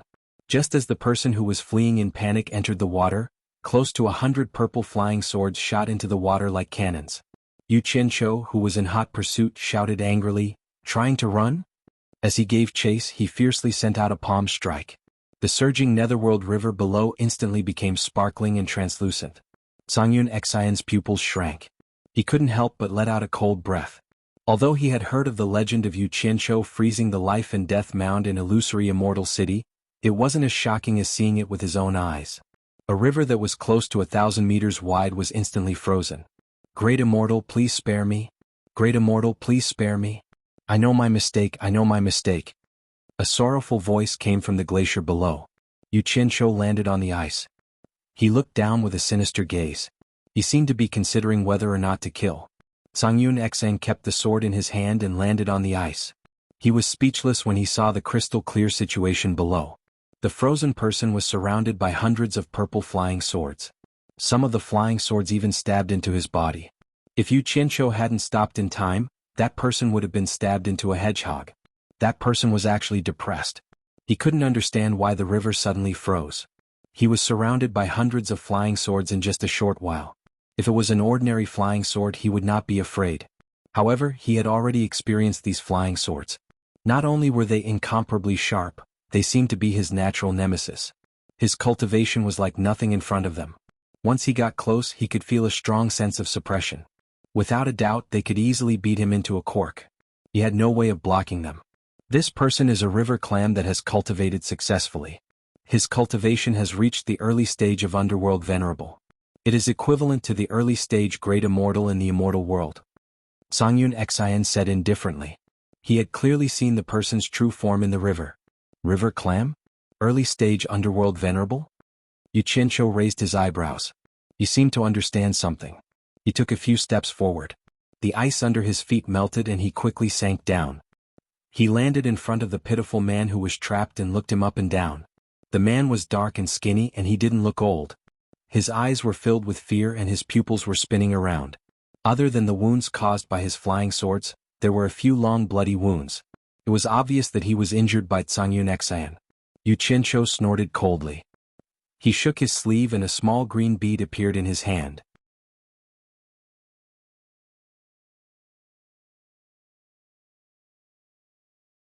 Yu Qianqiu and Song Yunxin stood firmly on top of it, watching the person climbing out of the hole in the ice. After that person carefully looked at the two of them, he realized that he couldn't see through their cultivation at all. It was obvious that they were both stronger than him. His entire face instantly turned bitter, and he silently cursed his bad luck. Previously, when he saw the speed of the two flying shuttles, he estimated that their cultivation should be similar to his. In addition, he saw that they were people from the celestial world and not locals, so he didn't take them seriously. In the end, he suffered such a disaster. Little did he know that Song Yunxin was being careful and didn't dare to fly too fast, but there were people who came to seek death. Thou art of the Netherworld River's water tribe. We are flying in the air and have nothing to do with you. Why are you waiting for an opportunity to harm us? Song Yunxin shouted coldly. Yu Qianqiu couldn't help but glance at him. He realized that once this fellow came to the Netherworld, the way he spoke immediately changed. In the celestial world, he was very unscrupulous and arrogant. Here, no matter how ruthless he was, he always had a bit of a diplomatic tone. He was very similar to those people in his previous life, which made people a little uncomfortable. The person said weakly, I really didn't mean to target you. Before you came, I had already set up the Mirage Mist formation, but you just happened to barge in. Stop your King nonsense. The Netherworld isn't your home. Do you think it's reasonable for you to rob us here? That. Yu Qianqiu pointed at his nose and asked, River Clam Demon, what's your name? From their tone, one could tell that the younger one was obviously not a kind person. The person immediately nodded and said, This lowly one is Shenyu. Shenyu? Yu Qianqiu paused for a moment. He realized that it was indeed a monster from the Netherworld River. Even its name was strange. Shenyu, tell me honestly. Why did you set up a formation here to harm people? River Clam Shenyu replied weakly, There are often people from the celestial world coming and going on this road. This lowly one is sick of the food in the Netherworld River, so I wanted to change my taste. Yu Qianqiu and Grey Cloud Xian's expressions twitched. They didn't expect to almost become food in someone else's mouth. At this moment, the glacier under their feet shook violently again, and the sound of ice cracking could be heard. The entire glacier continued to split into smaller pieces, and the ice beneath their feet flowed even faster. Were we trapped by his Mirage Mist formation for a few hours? Yu Qianqiu suddenly asked Grey Cloud Xian. The latter nodded in confusion. Yu Qianqiu squinted at Shenyu and sneered. A few hours of delay and now there's a burden? Shenyu, I can't vent my anger. Tell me, why should I spare your life? Shenyu panicked. He swallowed the bead but didn't dare to run. He waved his hand and denied, Not a burden, not a burden. May I ask if the two of you are going to Twilight City? The two looked at each other. Yu Qianqiu asked suspiciously, How do you know? This lowly one only deduced it from the direction the two of you were flying in. As long as the two of you spare my life, I'm willing to take the two of you on the river. I won't be slower than the two of you in the air, Shenyu begged. He didn't doubt that Yu Qianqiu would kill him if he was unhappy. This Netherworld River connects to Twilight City? Yu Qianqiu confirmed with Grey Cloud Xian. Grey Cloud Xian nodded. Twilight City is indeed not far from the Netherworld River. Then hurry up. Yu Qianqiu waved his hand and shouted. Xinyu had a green fire bead in his body, so he wasn't afraid of him playing tricks. Jiuyu nodded in delight. He twisted his limbs and the wounds on his body healed at a visible rate.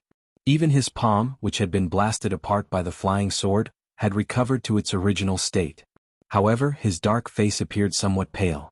Clearly, this method of healing consumed a lot of his cultivation. Suddenly, Xinyu quickly retreated more than 10 meters on the glacier and crawled on the cracked ice. His body flickered and a huge river clam appeared on the ice. It was dark brown and oval in shape. It was more than 10 meters long and 4 to 5 meters thick. It was very rare. Gray Cloud XN was a knowledgeable person, but he couldn't help but exclaim, "For a river clam to grow to your size, it must have cultivated for a long time." Yu Qianqiu was also amazed. He was a cultivator, so he knew that it was extremely difficult for this kind of shellfish to cultivate. It was many times more difficult than other animals. It was a miracle that it could grow to such a large size. Xinyu's voice came from the huge river clam. He smiled bitterly and said, "I lived for 500,000 years in ignorance. Later on, my spiritual wisdom appeared, and after 500,000 years, I was lucky enough to find the knack of cultivation. After 200,000 years of cultivation, I have achieved what I have today. Great immortals, please get on my back. I will take you to Twilight City." Yu Qianqiu and Sangyun XN were shocked when they heard this. They looked at each other and then flashed to the back of the giant clam. "Great immortals, sit tight." As soon as he finished his words, the oval-shaped giant clam started to move on its own at an extremely fast speed. With a swish, it slipped away on the ice surface. In the blink of an eye, it slid out of the ice and plunged into the cold Styx River. Its back was less than 1 meter above the water, but the surface area was more than 3 meters square. It was enough for Gray Cloud XIN and Yu Qianqiu to stand or sit. Xinyu wasn't bragging. His speed in the water was indeed not slower than Gray Cloud XIN's flying shuttle. The two stood on his back and felt the coolness of the Styx River. They looked at the scenery of the underworld and felt refreshed. The strangest thing was that when such a huge river clam moved through the water, not a single splash was made. Not even the slightest sound could be heard. It could be seen that this old and experienced fellow in the Netherworld River was really good at manipulating water. Gray Cloud XN suddenly looked at Yu Qianqiu with a strange expression. With his vast experience, he must have taken advantage of Yu Qianqiu and experienced the feeling of swimming in the Styx River for the first time. If he told the people of the Heartless Palace about this experience, they would definitely be fascinated. Everyone had vanity. It depended on which aspect it was. Yu Qianqiu didn't know that Gray Cloud XN had such vain thoughts. After he recovered from his shock, he looked around and sat on the slightly protruding shell in the middle. He patted the shell and said, "Xinyu, from what you said earlier, you've lived for at least 1.2 million years? I've lived for so many years in vain. I'm not as powerful as the two great immortals." Xinyu was humbled to show that he had lived for so many years. Legend has it that the Styx River flowed through the entire underworld since ancient times. There are even rumors that say without the Styx River, there would be no underworld. There are even more exaggerated sayings that say without the Styx River, there would be no living beings in the three realms. Although these are all exaggerations, I think only such an ancient river can have living beings like you who have lived for millions of years. Gray Cloud XN sighed as he faced the cool breeze of the Styx River. Then he looked at his feet and said, "You can live for 500,000 years before your intelligence is developed. I think you must be an ancient mutant, similar to the fierce beasts in our celestial world. Otherwise, normal living beings can't live for so many years before their cultivation is complete." "Hehe. Great immortal, you flatter me. It would be great if I was an ancient mutant." Xinyu smiled bitterly and said, "Ancient mutants that can live as long as me can more or less have a place in the Styx River with their talents and abilities. They won't wander around the Styx River like me." Chapter 998. You're not. Sangyun XN was taken aback at first, then exclaimed, "How is this possible? You haven't developed spiritual intelligence and haven't cultivated yet. How can you live for 500,000 years? Yu Qianqiu was also stunned. Although his cultivation level wasn't high in the immortal world, he still knew some basic knowledge about cultivation. If it wasn't a prehistoric ferocious beast or an extremely special kind of ferocious beast that had accidentally devoured a now extinct heavenly treasure in a distant era, it was possible for it to live for hundreds of thousands of years with its strong physical body before it developed spiritual intelligence. Even so, it was still rare to hear of someone living over 500,000 years. Even those immortal immortals had never heard of anyone who could live for more than 1,000,000 years. Of course, this wasn't to say that immortality was fake. It was just that the rise and fall of immortals were unpredictable. No one could predict what accidents would happen. It was as if there was some mysterious power that didn't allow a person to live forever. No matter how healthy one's physical body was, there would always be all kinds of calamities that forcefully took away one's life. The most common was fighting and killing for the sake of profit or grudges. This was the culprit that took away an immortal's life. Even immortal Emperor Jin Tai, who controlled the immortal world, and Underworld Emperor Bai Qi, who controlled the underworld, didn't live for more than 500,000 years. It should be known that 500,000 years was definitely not a small number when compared to the passing of time. I don't know why either. Xinyu sighed. Yu Qianqiu and Sangyun Xang glanced at each other. There was some suspicion in their eyes. They felt that this river clam was either bragging and hadn't lived for that long, or it didn't want to talk about it. Sangyun Xang gave him a look as if to ask him to continue. Maybe he could get something out of it. Yu Qianqiu rolled his eyes as if saying, "I'm your enemy, why should I listen to you?" Sangyun Xang was speechless. In fact, Yu Qianqiu had other thoughts in his mind. This Jiuyu's life is in my hands. If he really has a secret that he can't keep to himself, then it must be a big secret. I'm the only one who knows about it. Why should I let Grey Cloud Faith know about it? Both sides of the Netherworld River were gloomy. From time to time, specks of flowing light would dance in the air. Serpent carried the two of them and rode the waves without slowing down. The rolling waves of the Netherworld River retreated quickly like smoke. However, the waves in front of them came again, and they could not see the end of the waves. It was unknown when Sangyun Xan had also sat down. He sat back to back with Yu Qianqiu. The two of them were silent as they sensed the heroic and vicissitudes of the Netherworld River. Looking at both sides of the river, there were sometimes plains, sometimes mountains, and sometimes gloomy valleys. Although they could not see clearly, the feeling of vastness made their hearts tremble. This feeling was indescribable. Yu Qianqiu, a newbie who had just arrived in the Netherworld, didn't think much of it. He felt that the Netherworld should be like this. On the other hand, Sangyun Xan, who had been to the Netherworld several times, sighed with emotion. He did not expect to see the Netherworld in a completely different way when he traveled quickly on this ancient Netherworld River. It was as if only the Netherworld River understood the Netherworld the best. This was because every section of the winding river was created by it. It was washed and settled by the endless years. It was an ancient and gloomy beauty of vicissitudes. Perhaps darkness was the most primitive beauty. The Netherworld River was sometimes wide and sometimes narrow. However, the widest part was still a few hundred meters wide. Yu Qianqiu, who was looking at the scenery with his elbows on his knees and his palms supporting his chin, suddenly asked, "Serpent, how wide is the widest part of the Netherworld River?" "I've tried to cross the widest part once before. However, I walked and stopped from time to time and often changed directions. It took me a few years," Serpent replied seriously. "I'm afraid that with my current speed, I'll need to swim for more than a month to get from the other side to this side. I'm not sure how wide it is exactly." "So wide?" Yu Qianqiu and Sangyun Xan exclaimed at the same time. Obviously, it was Sangyun Xan's first time hearing about it. The two of them suspected that Serpent was born to boast. He said that he had lived for more than 1,000,000 years, and now he said that he had created such a wide river. Was this really a river? It was more like a sea. Yu Qianqiu licked his lips and chuckled. "I say, Serpent, you might have misunderstood me. You've mistaken the length of the Netherworld River for its width. I'm talking about the distance between us now." "Ah, great deity, you might think that I'm old and confused, but I'm not so old that I can't tell the difference between length and width. Speaking of the length of the Netherworld River, it's not something we can reach in a month with our current speed." Serpent sighed. "Take the direction we're going now. If everything goes smoothly, it will take half a month to reach Twilight City.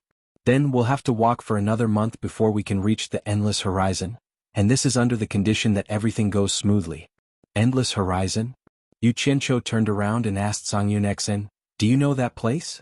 Sangyun Xan also turned around and nodded. "I've heard of that place, but I've never been there.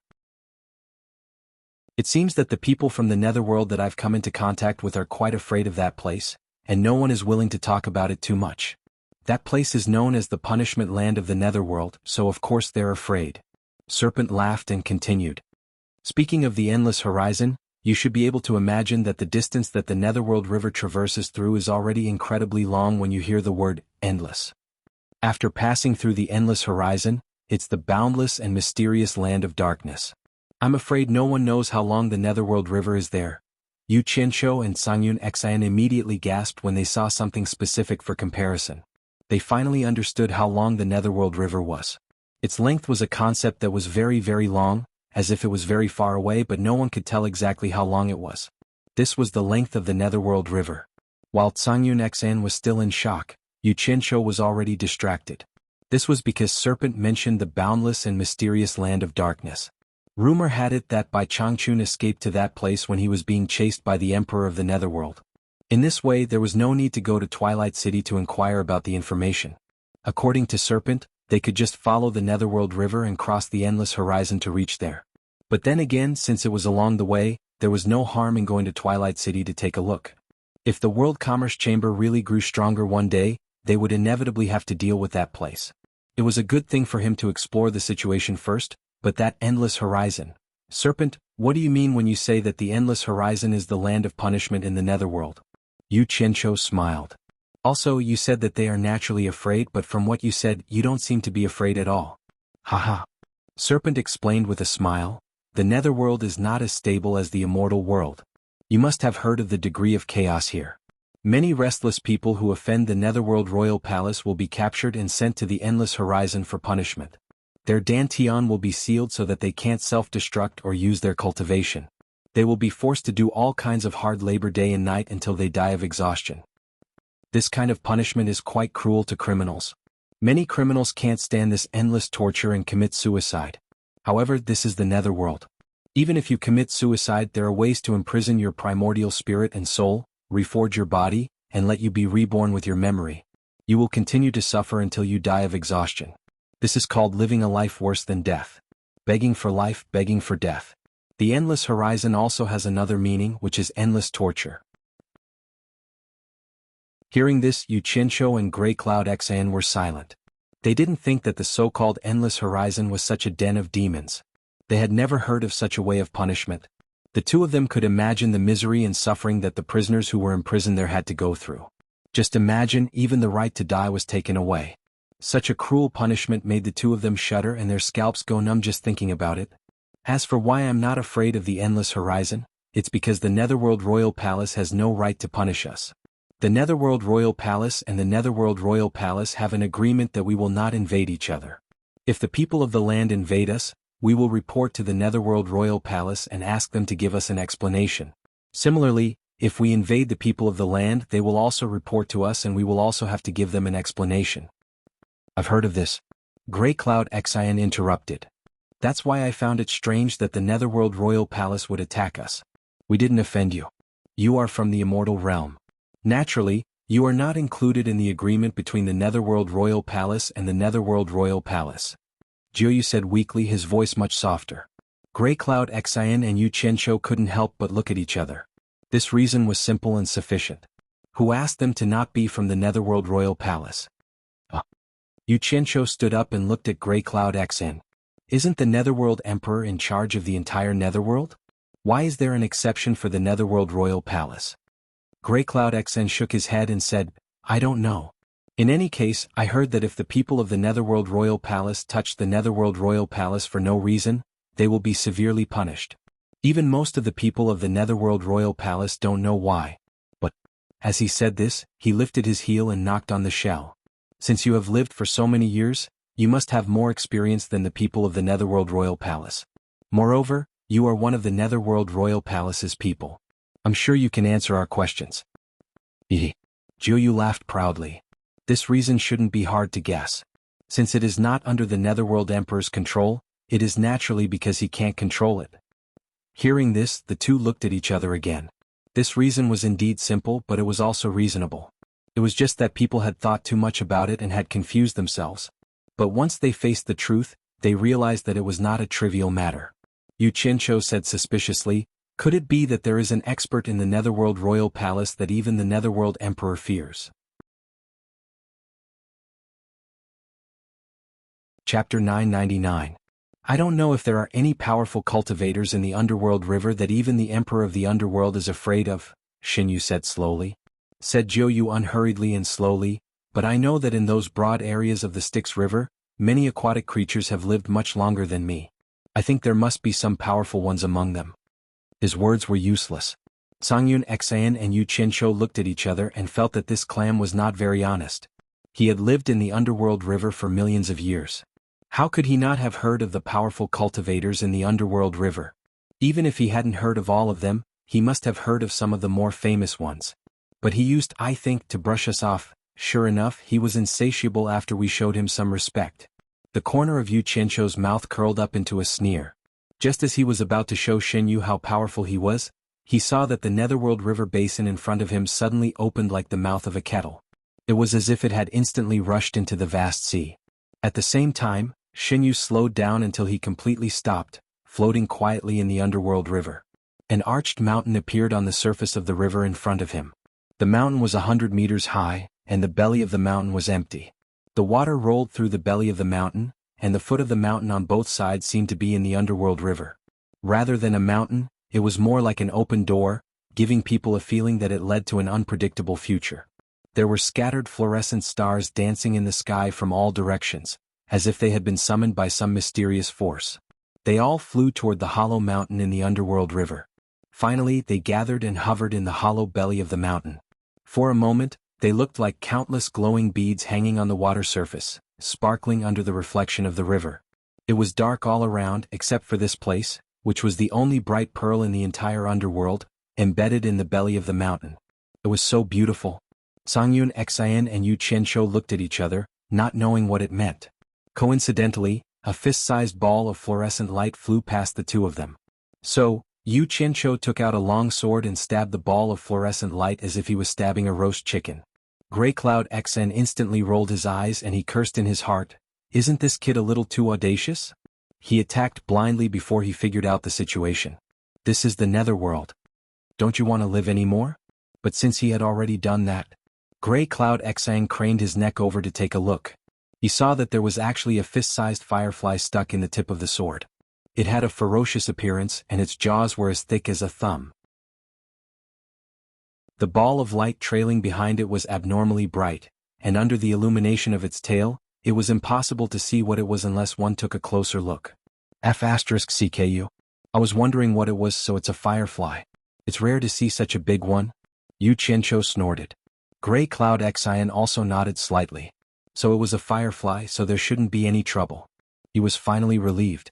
Just as the firefly was struggling in pain after its chest was pierced by the sword, a group of fast-moving streams of light in the distance seemed to have been attracted by the strange scene here. They immediately changed their direction and flew over quickly. Not long later, more than 100 people appeared in the sky, looking at the strange scene in the belly of the mountain. Grey Cloud Xan looked at those people and frowned slightly. It's the people from Hidden Dragon Villa. The moment he spoke, those people immediately turned around. When they saw Grey Cloud Xian and Yu Qianqiu, they were all stunned. The person in the lead took the lead and flashed over, and the others also flashed over. The person in the lead cupped his hands and said, "So it's Heartless Palace's High Priest Grey. Prime Minister Ding greets you." Grey Cloud Xn cupped his hands perfunctorily and said, "So it's Hidden Dragon Villa's Elder Ding." With that, he proudly turned his head to the side. Everyone didn't pay much attention to his arrogant actions. With his cultivation, he was completely qualified. What everyone admired most was that this Grey Cloud Xan was really skilled and bold. He actually dared to stand in the Netherworld River and look at the scenery as if nothing had happened. He completely ignored the danger that could appear at any time. How bold. Everyone mistakenly thought that the two of them were standing on a rock in the Netherworld River. For a moment, no one noticed that there was a giant river clam floating in the water below. Everyone's gaze fell on Yu Qianqiu. After a moment of suspicion, Ding Xiang cupped his hands and asked, "Could this be World Commerce's Yu Qianqiu, the sect leader?" From this, it could be heard that they had also heard about Grey Cloud Xian protecting Yu Qianqiu. Grey Cloud Xian's expression twitched when he heard that. That's right. Yu Qianqiu held his sword and cupped his hands to return the greeting. I've long heard of Hidden Dragon Villa's Elder Ding's great name. Seeing you today, you truly live up to your reputation. Elder Ding, please take care of me in the future. This fellow had never heard of Ding Xiang. However, since they had met without enmity, it wasn't tiring to be sweet. It would be a waste not to say nice things. I've been representing Hidden Dragon Villa in the Netherworld for a long time. I'm not famous in the immortal world. On the other hand, I've heard of sect leader Yu's reputation in the netherworld. Ding Xiang smiled modestly. However, looking at the smile on his face, he should be really happy. Everyone liked to hear nice words. The Hidden Dragon Villa group looked at Yu Qianqiu with more kindness.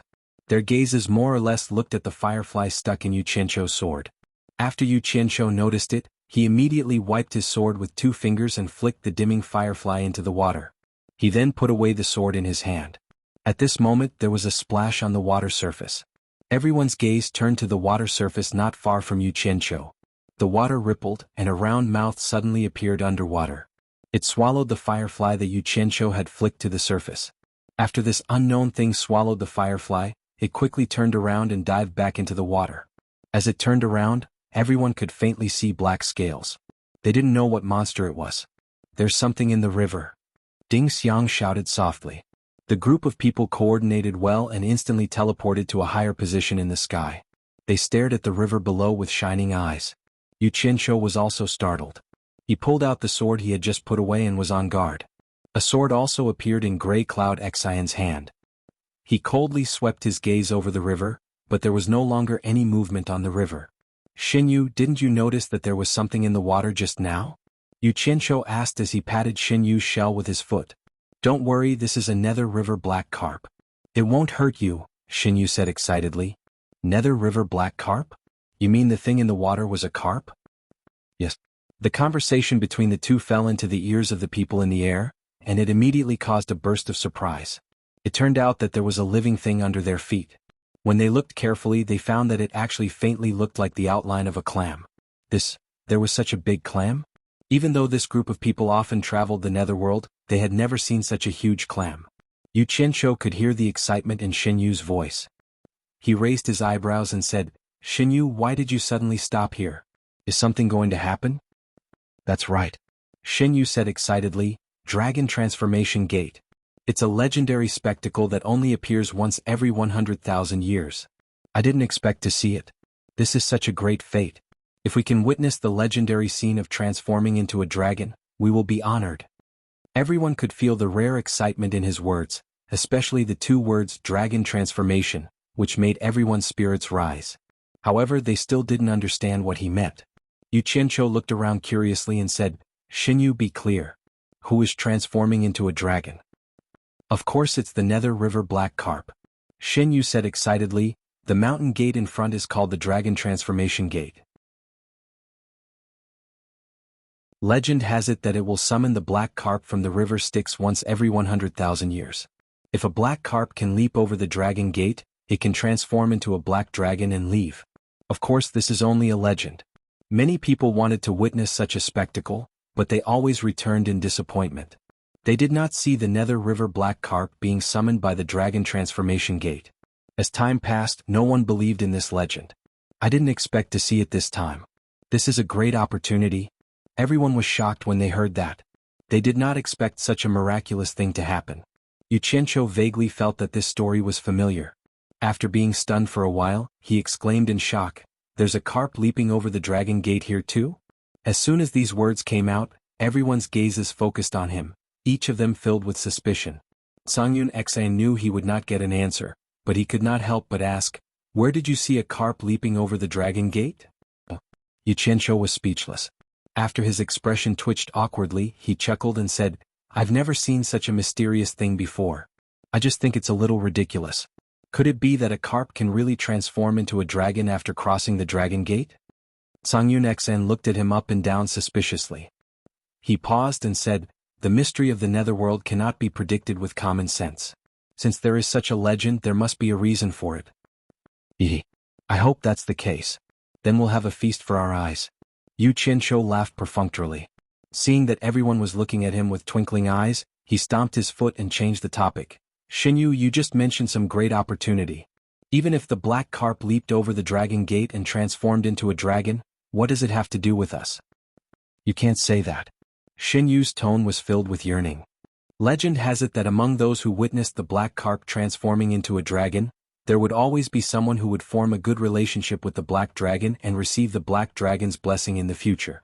Don't you think it's a great opportunity? "I see." Yu Qianqiu rubbed his chin and muttered. Suddenly he felt that the sword in his hand was unusually dazzling. How could a good relationship be related to a weapon? He quickly put it away. Beside him, Sang Yun Xian also put away his sword. In short, everyone's eyes flickered with excitement. They were all dreaming of the legendary spring and autumn period. Bang! With a deafening sound, a bolt of purple lightning suddenly pierced through the night sky and directly struck the pitch-black and bare mountain gate. The gate was covered in purple lightning for a long time before disappearing. While everyone was still in shock, they suddenly felt a majestic and ancient aura slowly spread out from the mountain gate that stood in the water like a ripple. It was so frightening.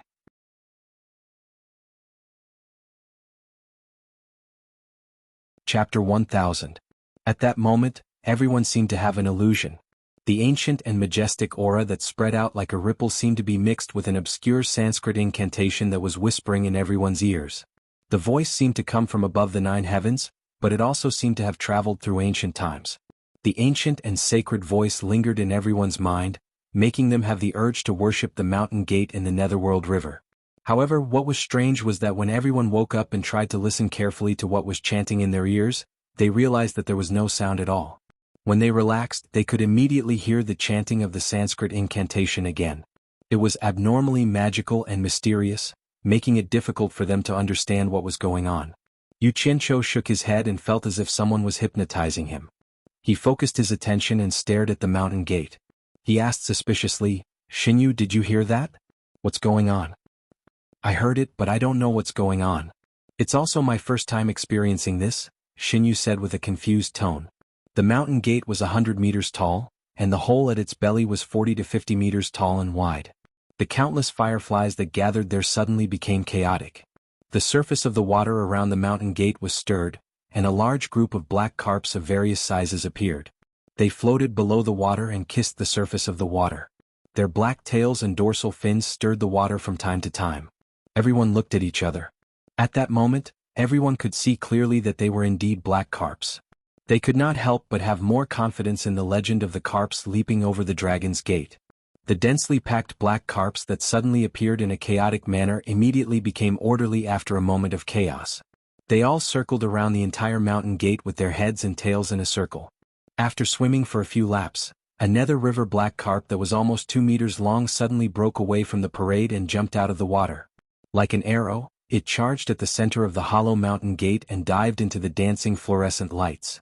Shaking its head and wagging its tail, it opened its mouth and swallowed quite a few fist-sized fireflies before it finally lost its momentum and fell into the water with a splash. After one took the lead, the Netherworld River black carps that were patrolling behind immediately followed suit. One by one, they leaped out of the water and shot into the group of fireflies that had gathered at the center of the mountain gate. After biting the fireflies, they drew an arc in the air and fell into the Netherworld River. Not long after, the sound of water flowing out and falling into the water could be heard, rising and falling like rain. Such a spectacle was rarely seen. The strangest thing was that those fireflies would rather fly in panic inside the mountain gate to avoid being devoured, but they didn't know to fly out of the mountain gate to escape the fate of being devoured, as if they were imprisoned here by an inexplicable force.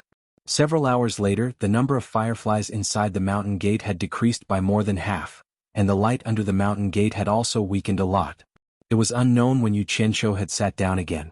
He looked at the group of big and small carps jumping around in front of him and almost dozed off. At first it was a little novel, but he couldn't stand watching such boring and monotonous movements for a few hours. "Xinyu, are you sure this is a carp leaping over the dragon gate?" Yu Qianqiu asked in boredom as he sat there with his hands supporting his chin. The others also felt a little bored watching. Although those carps were strong, with the smallest one being a meter long, and the bigger ones being more than 3 meters long, they were considered big among the carps.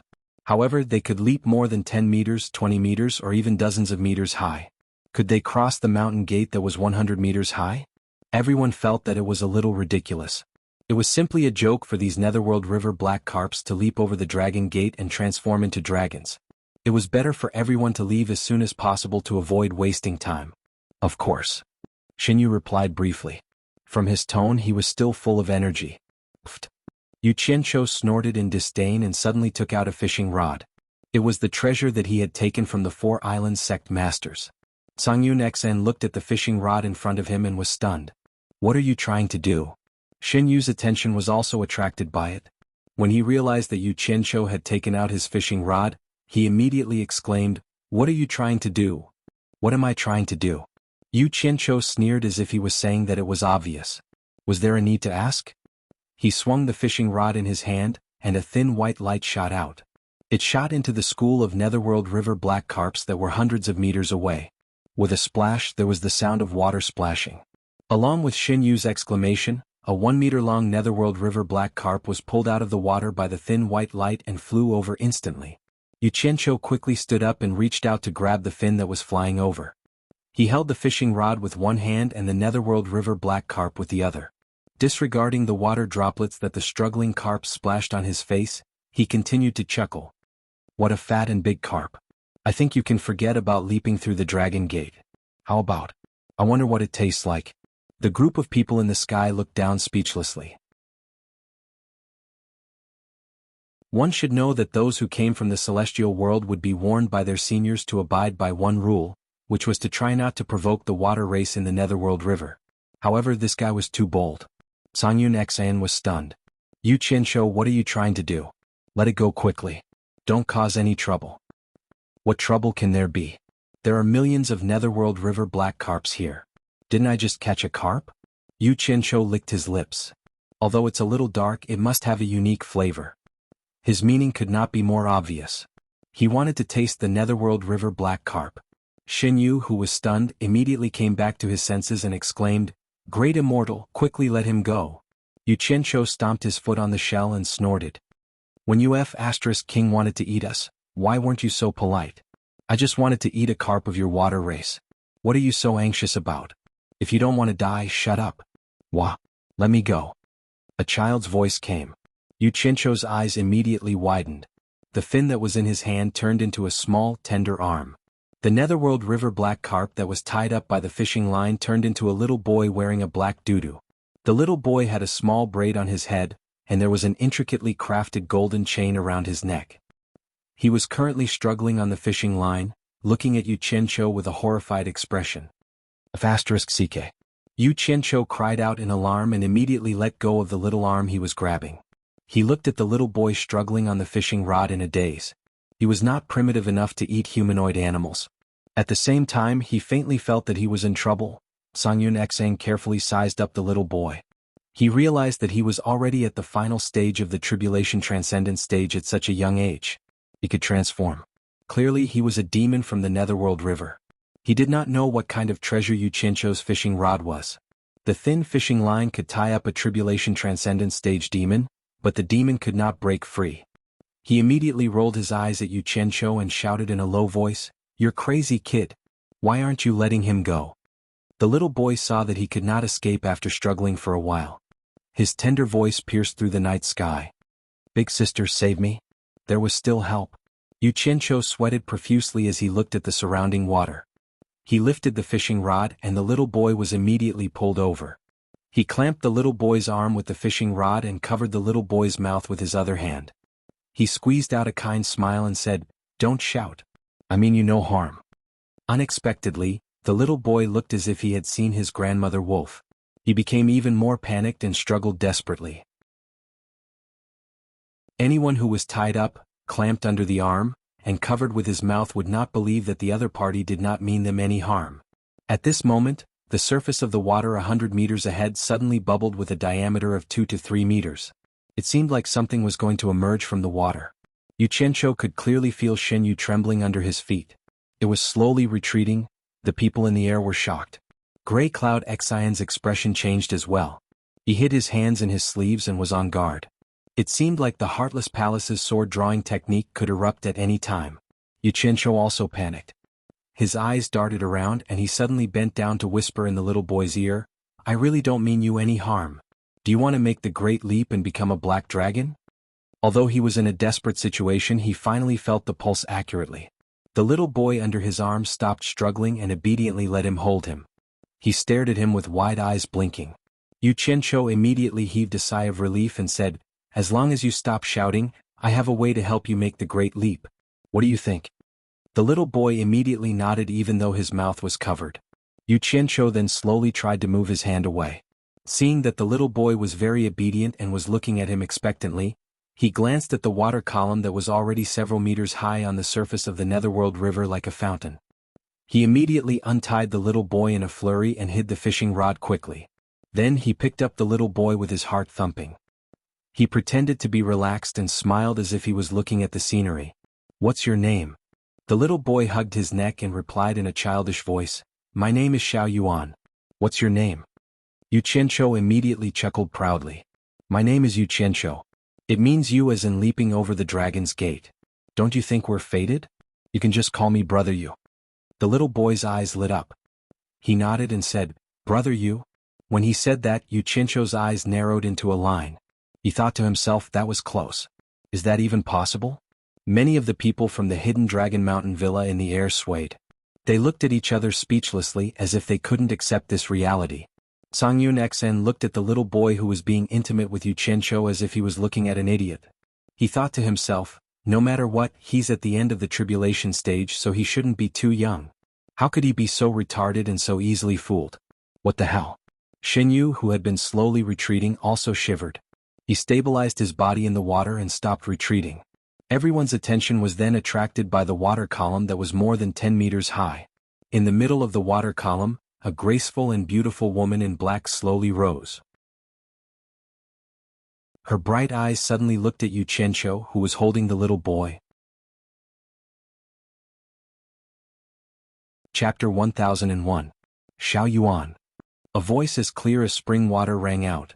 The beautiful black-clothed woman looked at Yu Qianqiu in confusion. She didn't seem to know this person, but why? The boy in Yu Qianqiu's arms immediately waved his hand happily and shouted, "Big sister, come here quickly." "Damn it. Why did you call your sister here?" Yu Qianqiu smiled guiltily and said, "Xiao Yuan, is this your sister?" The boy nodded and said, "She's my third sister." "Is she beautiful?" "Beautiful. Ehe. So beautiful." Yu Qianqiu couldn't stop praising. But Song Yunxin secretly transmitted his voice to him. "This woman is a late-stage underworld supreme. I'm afraid she's not simple. Be careful." The water spouting from the Netherworld River slowly descended and disappeared behind the surface of the water.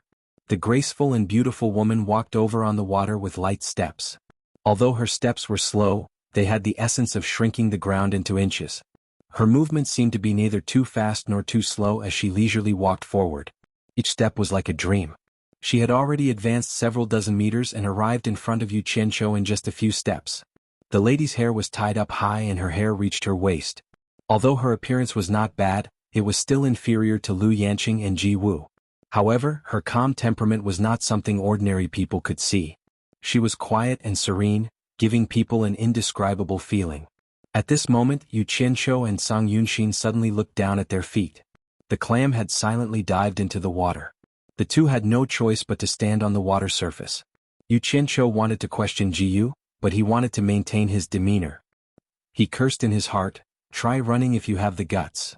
In fact, Ji Yu didn't want to run either. He turned into his human form and emerged from the water surface. He bowed to the lady walking on the water surface and said, "Greetings, third princess." "Ji Yu?" The lady frowned slightly. The two obviously knew each other. She just didn't expect Ji Yu to turn into his human form. Third princess? Such a big background? Yu Qianqiu and Songyun Xan looked at each other. The woman's gaze then fell on the two of them.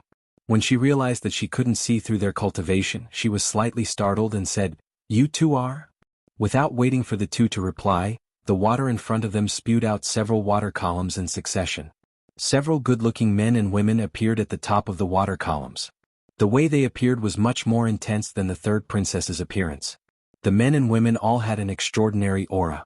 Although the style of their clothes was different, they were all black. Judging from their appearance and behavior, it was obvious that they were of noble birth. They first stared at the mountain gate for a while, then looked around and saw that the third princess was actually standing together with two people from the immortal world. They were all stunned, especially when they saw that Xiao Yuan was being carried by one of them, and they were even more surprised. When they realized that they couldn't see through the cultivation of the two visitors from the immortal world, they all lowered the water heads and flashed over. Shen Yu's face was filled with fear as he bowed repeatedly, "Greetings to the Crown Prince, Second Crown Prince, Third Crown Prince, Princess, Second Princess." He bowed to all of the 5 men and women that came after him. These people have different levels of cultivation, but they are all at the level of a nether lord. I wonder which royal family they are from in the River Styx's water tribe. How impressive. Before Tsangyun Xeng could finish transmitting his voice to Yu Qianqiu, the boy in Yu Qianqiu's arms suddenly shouted at Jiyu in a childish voice, "I am the fourth crown prince of the Li Palace. Why don't you greet me?" Everyone fell silent when they heard this. The people of the Hidden Dragon Mountain Manor and Tsangyun Xen all looked at Yu Qianqiu with strange gazes. Little did they know that every hair on Yu Qianqiu's face froze. He was speechless. He didn't expect that the fish he had casually caught with his fishing rod would be the fourth crown prince of the Li Palace. Now he was even being carried by his father. What a coincidence. Heavens, what kind of joke is this? Xiao Yuan, don't be rude. When father and mother are here, we will punish you for leaving the palace without permission. The third princess who came first shouted. Her words undoubtedly confirmed the child's identity. Xiao Yuan, who was in Yu Qianqiu's arms, pouted, while Yu Qianqiu looked at the child in his arms with a twitching expression. He wanted to cry but no tears came. 7 Netherlord experts came and 2 old fellows were coming. You unlucky child, why did you sneak out without permission? If you didn't sneak out, would I have been able to catch you with my fishing rod? Now he wanted to grab this child and slap him. A disobedient child was too annoying. The most painful thing was that his words just now were to fool this child. How would he know how to jump the dragon gate? If he directly jumped over with this child's tribulation passing stage cultivation, there would be no problem at all. Not to mention the group of Netherlord experts in front of him. How could a mere height of 100 meters stop them? Clearly there was something else that he didn't know.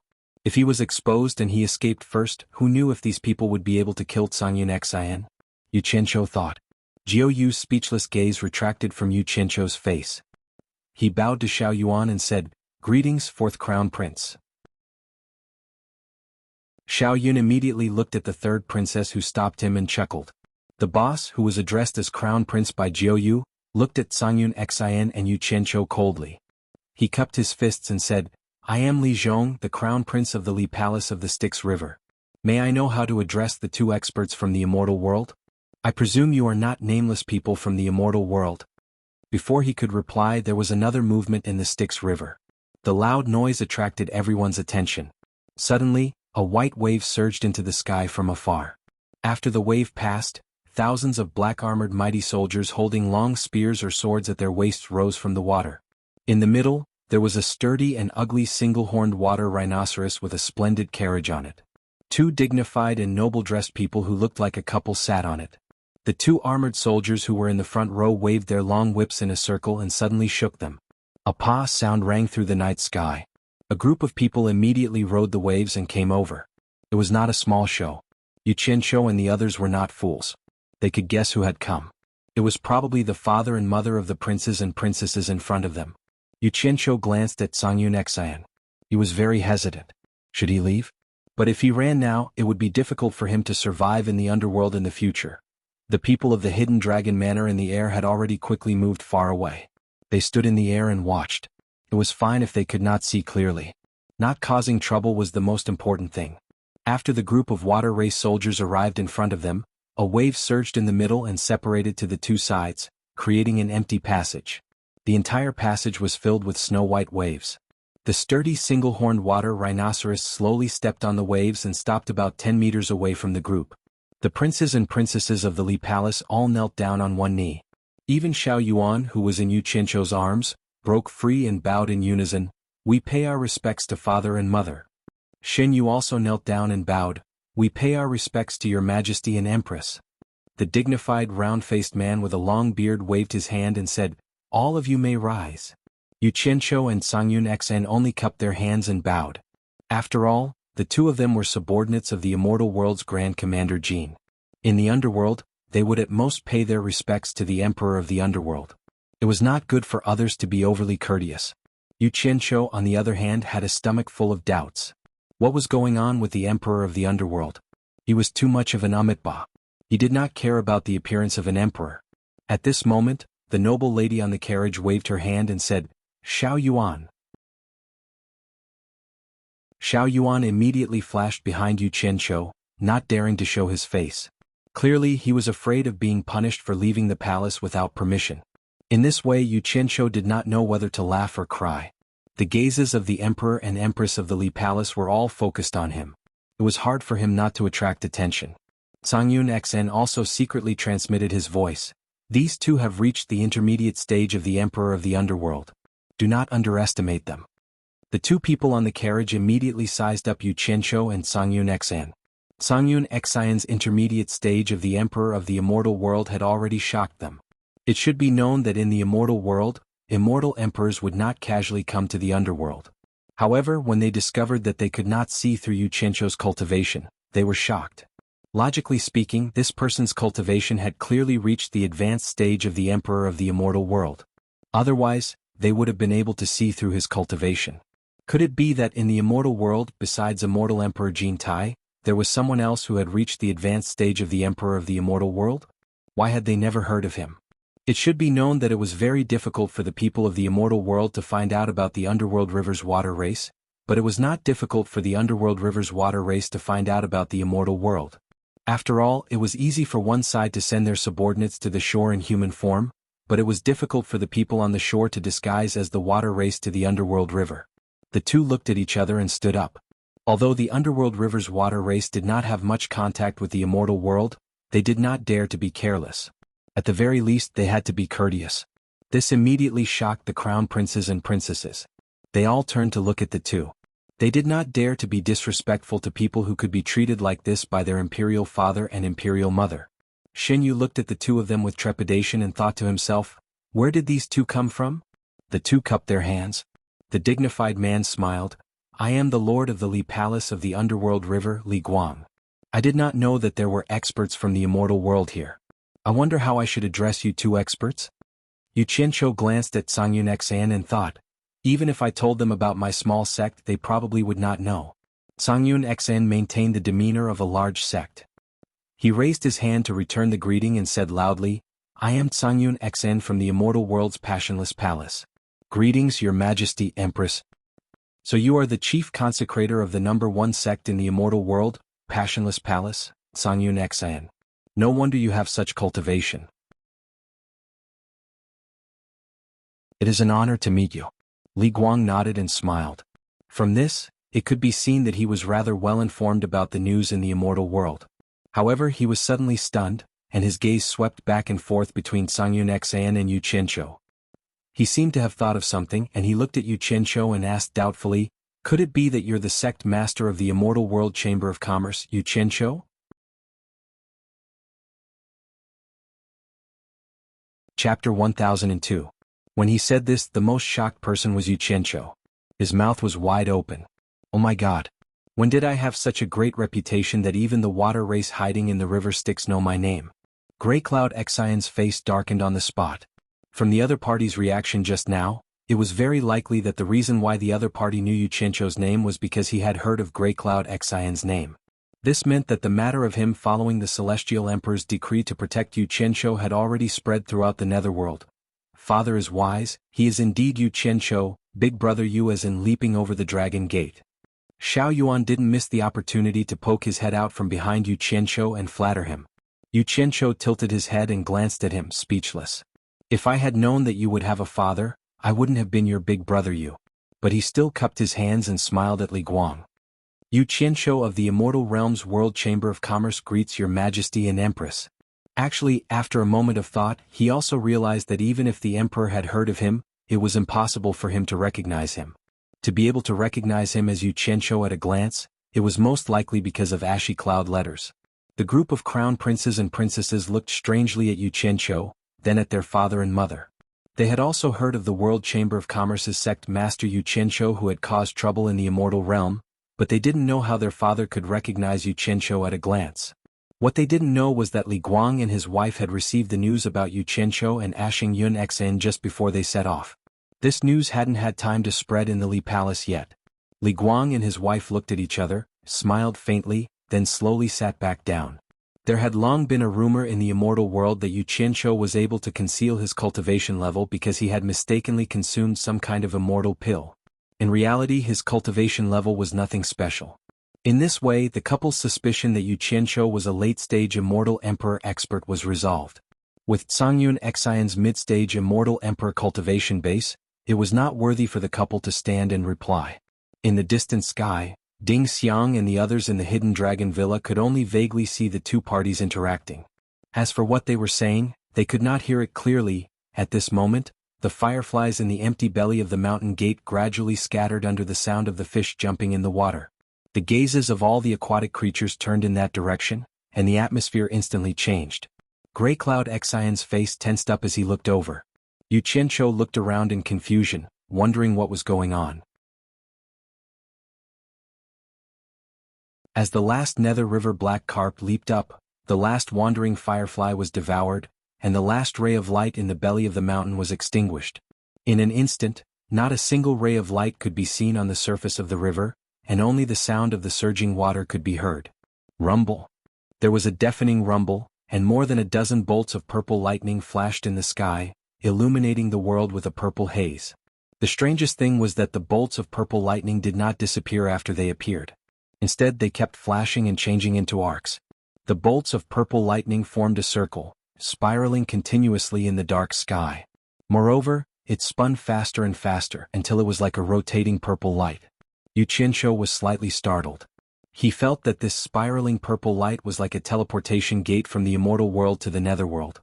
Could it be that something was coming to the netherworld from another space, on the towering Minghuang mountain surrounded by the 5 peaks? Inside the simple yet magnificent, sacred yet mysterious Minghuang royal harem, a small building stood in the middle of a secluded forest. The attic on the 2nd floor had an open window, and the only light inside came from the fireflies crawling on the roof. Looking out from the attic, one couldn't see the sun, moon, or stars, but there were many fireflies in the secluded forest, like stars in the night sky. Everything seemed so quiet and tranquil. The night wind blew, and the silver-armored 1,000 soldiers' long hair fluttered. He was wearing a silver armor and his face was full of stubble.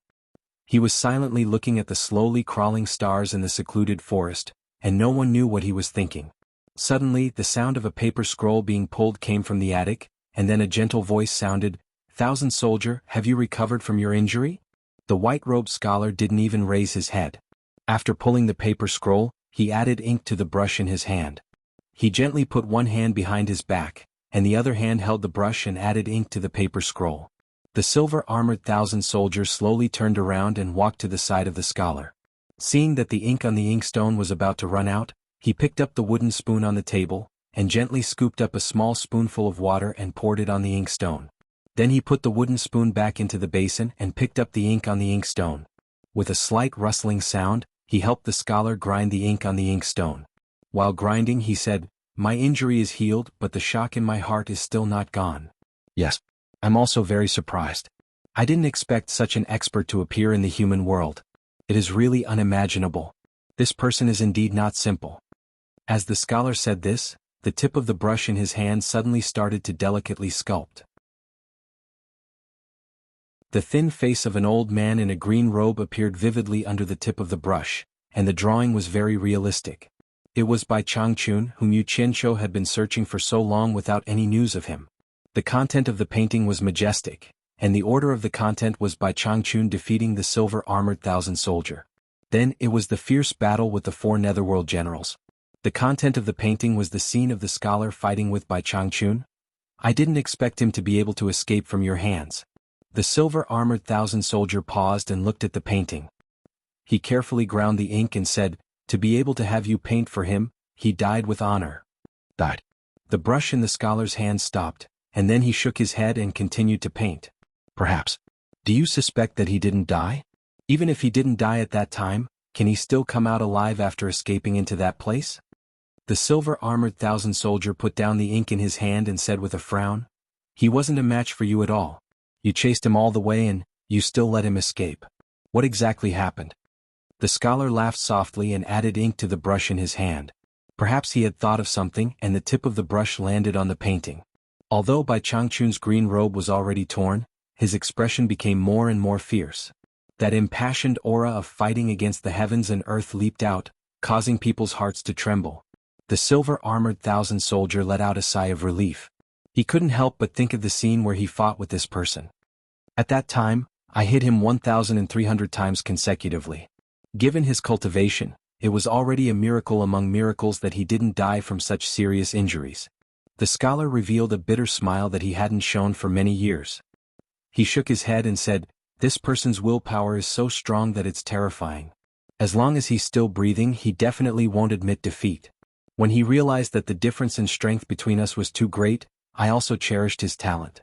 I once told him that as long as he admitted defeat and submitted to me, I could spare his life and give him everything that I could.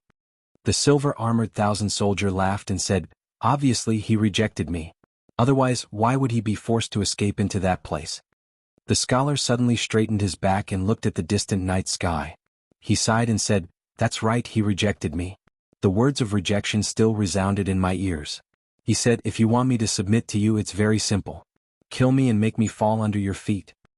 If you want me to submit to you, it's very simple. Kill me and make me fall under your feet. The silver-armored thousand soldiers silently repeated a few times.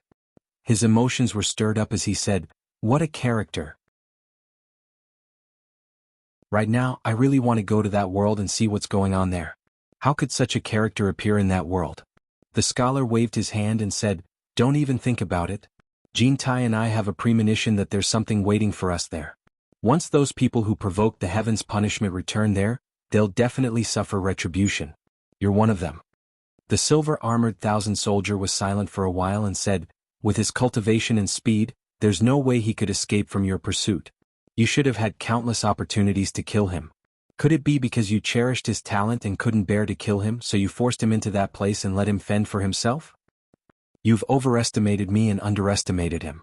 Since I can't subdue him, I won't let this scourge live." The scholar shook his head and dipped the brush in his hand in ink again. He began to paint the scene of him chasing after Bai Changchun. As he painted, he said, "Although this person's cultivation wasn't high, he did have some ability. I reckon that at that time all the blood in his body had already flowed out, but he stubbornly held on and would rather die than surrender. He wouldn't give up until the end. While he was escaping, he released a portion of the celestial essence in his body. After the golden arcs formed by the celestial essence fused with the heaven and earth, a strong gale suddenly rose between heaven and earth. The gale was like a strong wind, pushing him to escape, but at the same time, it blocked my pursuit. In such a situation where he couldn't stop me, countless shocking thunderbolts appeared between heaven and earth. I chased him all the way and the countless thunderbolts bombarded me all the way. That's not all. In the end, all kinds of extreme phenomena such as snow, rain, wind, frost, and thunderbolts appeared one after another to help him escape. I couldn't help but suspect that it was the heavens' punishment. Even thinking about it now makes my scalp tingle. How could this be? This was the first time the silver-armored thousand soldier had heard of such a strange thing. He was stunned and said, "Could it be that this person's cultivation method can borrow the power of heaven and earth?" "I'm afraid so." The scholar smiled bitterly and said, "I can feel that the power of heaven and earth moved according to his stubborn will. It followed him all the way, but it made things difficult for me. If not for this, how could he have escaped from me? However, the price he paid was also huge. The moment he barged into that place, I could feel that his cultivation was almost exhausted. His blood was drained, his cultivation was exhausted, and he was only left with one breath. After barging into that place, no matter how powerful he was, I'm afraid it would be difficult for him to survive." "But when I said that he would die a glorious death, why did you say maybe?" The silver-armored thousand soldier tilted his head and stared at him. "Even though he was injured to this extent, you still don't dare to believe that he will die? Previously, I thought that he would definitely die, but later, after the Holy Maiden returned from the human world, I accidentally thought of asking the Holy Maiden to perform a divination for that person, to see if he was dead or alive."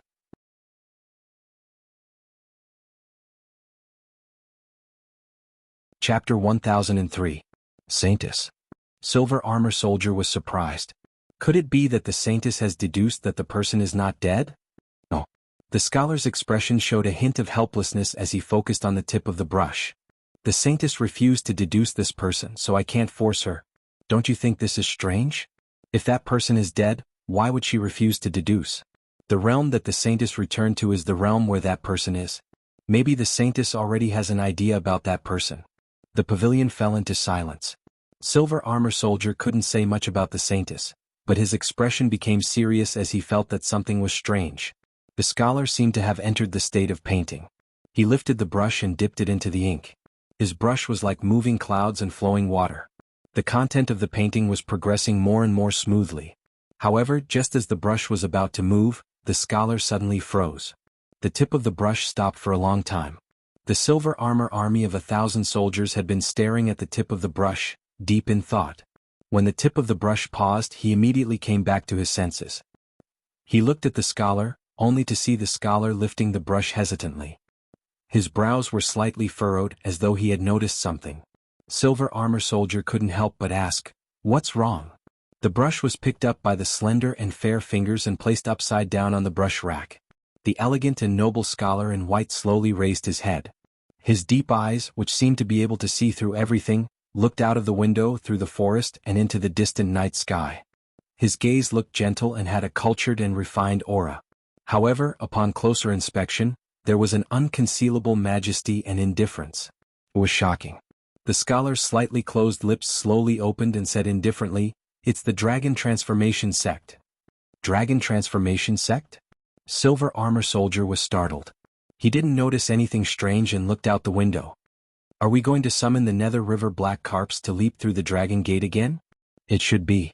I haven't seen it for a long time.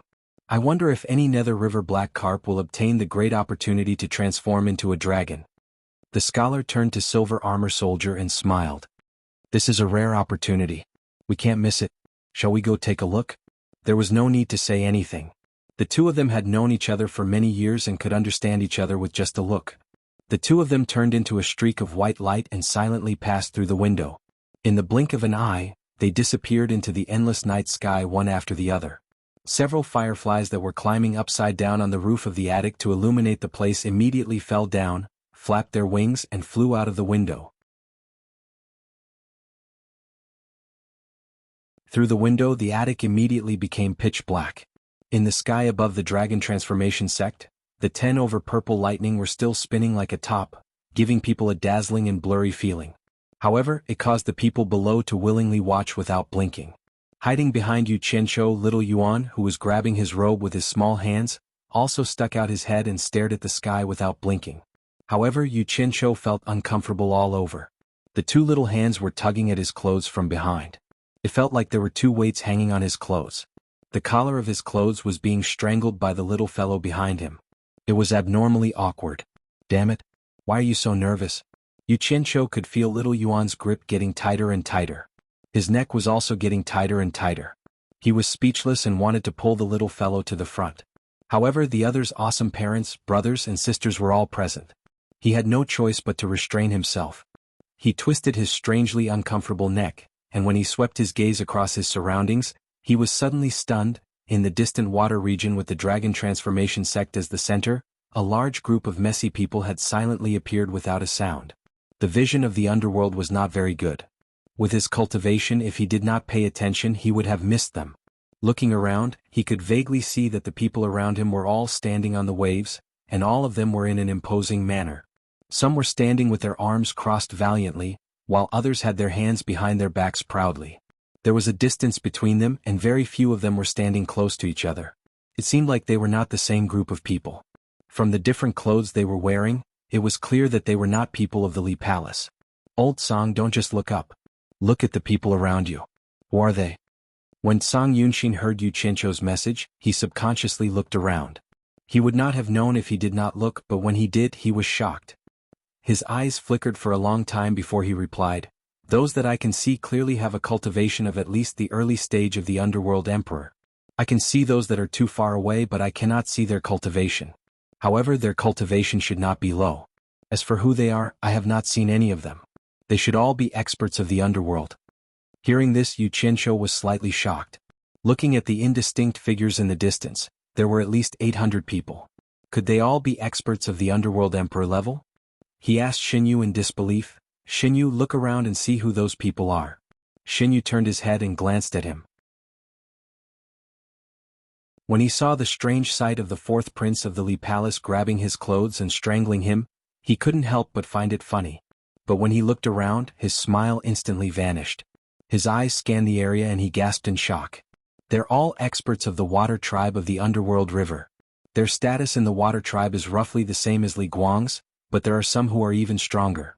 They should all be here to watch the underworld river black carp race leap through the dragon gate. Yu Qianqiu immediately looked around again, wanting to memorize the appearances of the experts of the underworld river's water tribe. Perhaps he would be able to use them when he had dealings with them in the future. But given his cultivation and the poor eyesight in the underworld, he could not see clearly even a little further. It was truly a pity. But what he did not know was that he and Sangyun Xan, two people of the immortal realm, had mingled with Li Guang's children in front of him, attracting the attention of many people. Especially Sangyun Xan's mid-stage immortal emperor cultivation and his own unfathomable cultivation. Quite a few experts of the underworld river's water tribe secretly memorized their appearances. Most likely, even Sangyun Xan himself hadn't expected this. He had come to the netherworld with Yu Qianqiu while suppressing his resentment. However, he had made the mysterious experts of the netherworld river's water race remember him. With a loud rumble, a purple thunderbolt suddenly burst out from the purple halo and once again struck the dragon transformation gate.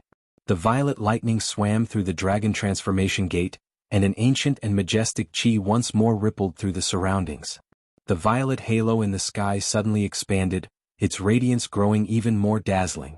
It's here. No one knew who suddenly let out a cry of surprise, but everyone's gazes immediately focused on the sky. Amidst the purple halo, a dazzling starlight shone and drilled out. The dazzling dot of starlight grew larger and larger as it leisurely rushed over from the sky. What is this thing? Yu Qianqiu's voice suddenly appeared in the quiet surroundings. Yu Qianqiu looked at the sky in shock and pulled on Sangyun Xan's sleeve, completely unaware of how much of a wet blanket he was. How would I know? Sangyun Xan looked at him like he was looking at an idiot, and flicked his sleeve, telling him not to disturb him. In reality, Yu Qianqiu had only subconsciously asked, and his attention had already been attracted by the dot of starlight. Even though he had asked Sangyun Xan, he did not listen to Sangyun Xan's reply, as if he had no intention of disturbing Sangyun Xan. Sangyun Xan resentfully turned his head to look at the sky. Fortunately, everyone's attention was on the sky, and no one was willing to pay attention to these two fellas. The dazzling dot of starlight got closer and closer, and everyone could already see the outline of the dot of starlight. Within the glass-like glow, there was a carriage that flew over. There was nothing special about the carriage. It was an open carriage that looked like bronze, and there was a bent umbrella handle at the back. The roof of the carriage was supported by a canopy, and together with the wheels of the carriage, the entire carriage seemed to be made of bronze. What surprised everyone was that the two steeds that were pulling the carriage looked sturdy, but their bodies were as transparent as crystal. There was no flesh or blood in their bodies, and they were crystal clear as if they were made of glass. The two transparent steeds galloped in the air, and the crystal silk-like mane on their necks and backs fluttered in the wind. They could be said to be divine and extraordinary. As the carriage got closer, they could see the ancient cloud patterns on the carriage, but the carriage was empty. The two transparent steeds pulled the empty carriage, and after descending above the dragon transformation gate, they spread out their hooves, and with the dragon transformation gate as the center, they galloped in a circle. Under the envelopment of the glass-like glow, the entire carriage was so mysterious, and it made people feel that it was so magical, so unbelievable. Oh my! What is the meaning of this? Yu Qianqiu's eyeballs followed the carriage in a circle, and he muttered in a silly manner. Sangyun Xan also sighed with emotion. If it was said that he was stifled before, now he felt that this trip was worth it, and he had broadened his horizons. Neigh, neigh. The two steeds suddenly let out a long neigh that pierced through the night sky, and under everyone's gaze, their beautiful manes fluttered in the wind as they turned around and slowly descended on the dragon transformation gate. After taking a few steps on the mountain peak, the clear sound of horse hooves could be heard, and the two transparent steeds sneezed a few times before stopping. Just at this moment, the glass-like glow that enveloped the carriage suddenly exploded with light, and illuminated the entire night sky, causing everyone to not dare to open their eyes. When the light weakened and everyone opened their eyes, they saw that the glass-like glow on the carriage had already enveloped the entire dragon transformation gate. The 100-meter-tall mountain that towered over the underworld river emitted a glass-like glow, and everyone could clearly see every corner of the mountain. It was abnormally dazzling and people could not help but sigh in admiration. This was truly worthy of being the legendary dragon transformation gate. Pa. Two whips sounded out, and after the two vanguards of the Li Palace waved their braids, the Li Guang couple had already flashed to the surface of the water, and the couple unhesitatingly knelt on the surface of the water. As the couple knelt, all the members of the Li Palace from top to bottom knelt towards the dragon transformation gate. Even Xiao Yuan, who was behind Yu Qianqiu, sensibly flashed out, and joined his brothers and sisters in kneeling down. Under the lead of the couple, all the members of the Li Palace respectfully and devoutly began to kowtow 3 times and kowtow 9 times on the surface of the underworld river. Chapter 1004. At this moment, all eyes were focused on this sacred and solemn scene. Other than the members of the Underworld River's water tribe standing on the surface of the Underworld River, there were also quite a few experts hidden in the darkness watching this scene from the dark night sky. Everyone might argue or fight over other matters, but today the main character of this scene belonged to the Li Palace Black Carp clan of the water tribe of the Underworld River. No one dared to raise their glory, because this was the glory that the ancestors of the Underworld River Black Carp clan had exchanged for with endless blood, tears and suffering. It was a glory that would benefit their descendants for generations to come. The ancient dragon gate that stood in the middle of the Underworld River, the Pegasus that pierced through the sky, all of them spoke of the vicissitudes of history that had passed countless years ago. As the descendants of the later generations, they had no way to repay the kindness that their ancestors had accumulated through blood and tears. They could only worship with excitement and piety. As someone who did not know of this past event, Yu Qianqiu only felt that this group of people were really boring. Wasn't it just a carriage that pierced through the sky? Was there a need to pay such great respects? While he was disdainful, he was also somewhat glad that he had finally gotten rid of that unlucky child. He loosened the lapels of his clothes and pulled them up, feeling much more comfortable. But what made him not know whether to laugh or cry was that after this group of water tribe members paid their respects and stood up, little Yuan once again rushed over, his small face flushed with excitement. He once again tightly grabbed onto Yu Qianqiu's robes, as if he was afraid that he would run away. His robes had been pulled askew again. This was really damaging to his image. There were also beauties present. Yu Qianqiu was speechless. He secretly tried to pull back, but little Yuan refused to let go as if he had his eyes set on him. Helpless, Yu Qianqiu could only let him do as he pleased. Because at this moment, Li Guang's tiger eyes were wide open and he was excitedly sweeping his gaze over his subjects. It was not convenient for Yu Qianqiu to let him see that he was bullying his son. His hand that was secretly trying to snatch little Yuan's robes loosened, and the collar of his robes tightened around his neck again. Other than fuck, Yu Qianqiu had no words to describe his current mood. The grace of our ancestors extends to our descendants for generations to come. Since ancient times, we must not neglect the kindness of our ancestors. We must follow it from generation to generation. Li Guang's agitated voice rang out, his tiger-like eyes glowing red from excitement. He looked around at the members of the Li Palace and said, "I, the Black Carp race of the Nether River, await your instruction." As long as they had tried it the last time, they would avoid it. Those who hadn't tried it before but felt that they had the strength to do so, could give it a try. However, the ancient teachings must be kept in mind. After this attempt, if you fail, you will lose the chance to try again. Please consider for yourself whether or not you should wait for the next time to try again. With that said, he waved his hand. Papa. 2 whipping sounds immediately rang out, and a large area of water around the dragon transformation sect immediately became strange. The water waves stirred and countless Nether River black carps swam from the bottom of the water to the surface. Their dorsal fins and tails were everywhere moving on the water surface. All eyes were focused on this area of water. Many of the Nether River black carps hesitated for a while. Many of the smaller ones, perhaps feeling that they did not have the confidence to leap over the dragon gate, calmly sank back into the water after their excitement. These were the majority. There were still several hundred left, but all of them were at least 5 or 6 meters long. Just their backs that stuck out of the water was a long line.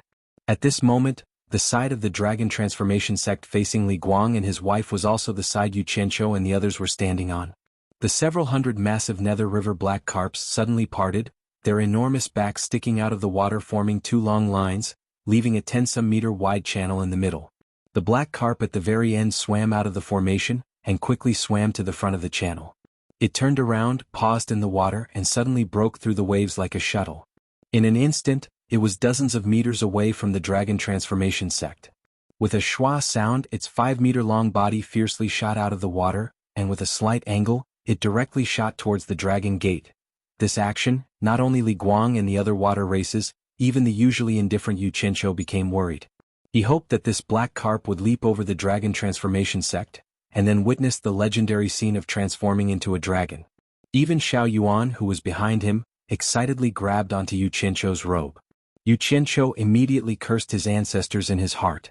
His neck being strangled was a small matter, but having his clothes torn in front of everyone was too unsightly. However, it was not good to scold him, much less use his hands or feet to kick him. His sullen waist slowly bent as his clothes were pulled. That black carp that was swimming towards the glazed light that enveloped the entire dragon transformation sect seemed to be swimming against the current of a waterfall, its body agilely swaying in the light as it swam upwards. Yet, when it was not even halfway up the river, its speed of ascension became slower and slower. Its body began to move more and more rapidly, as if it wanted to swim upwards with all its might. However, after advancing 2 or 3 meters, it was unable to advance any further. After a stalemate in the light for a while, it finally regretfully fell down. Amidst the sounds of regret, its enormous body smashed into the surface of the Nether River with a dong sound, and disappeared into the water, never to come out again. At this time, anyone could see that the biggest reason why the Dragon Gate was difficult to leap over was probably because of the glazed light coming from the carriage standing on the mountain top. Thinking about how the carriage was able to break through the air, the glazed light on its body was definitely not ordinary. It was natural that it was difficult to break through. Among the 2 groups of Nether River black carps on the surface of the water, several dozen suddenly quietly disappeared into the water, no longer appearing. Presumably, these several dozen were estimating that their strength was about the same as the one that had just taken the lead. After weighing their strength, they felt that there was no need to make a pointless attempt.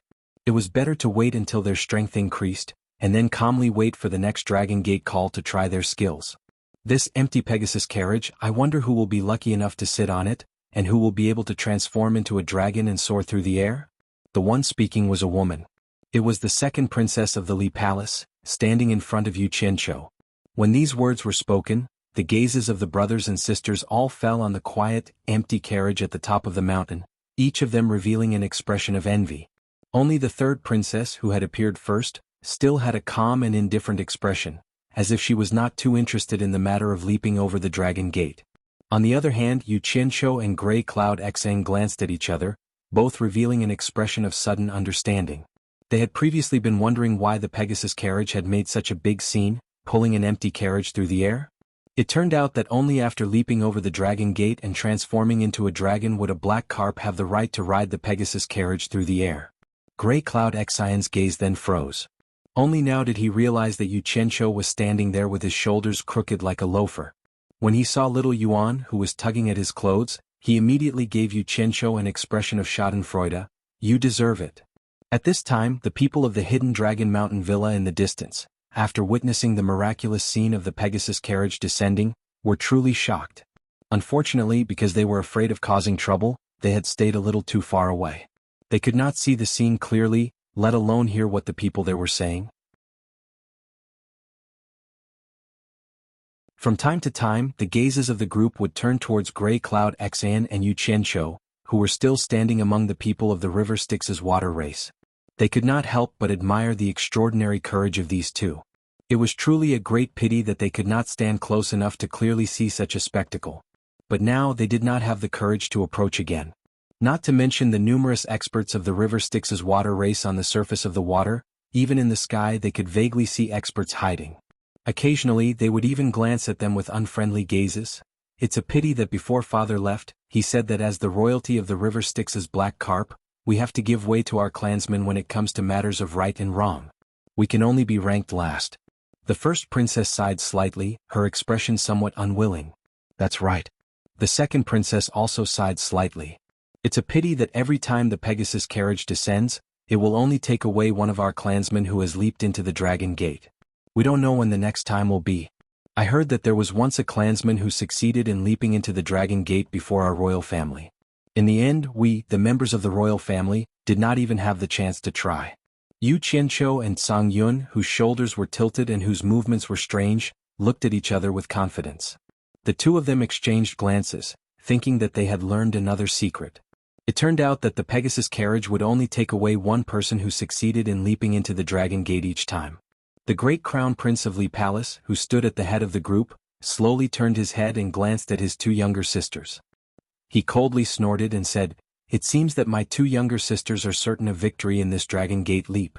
Since you're confident, you can charge out and try. Once you leap into the Dragon Gate, not even Father can stop you. I'm afraid that you're still worried that you won't succeed and will be severely punished by Father afterwards." His tone was somewhat unkind. The first princess immediately retorted, "From what eldest brother says, you seem to be more confident than we are. Then why don't you do as you say and charge out and set an example for us?" She then changed the topic and said, "Second brother, third brother, don't you think what I said makes sense?" Yu Qianzhou instantly tilted his shoulders in amusement. He didn't think that the royal family of the water tribe was not inferior to the royal family of the human realm.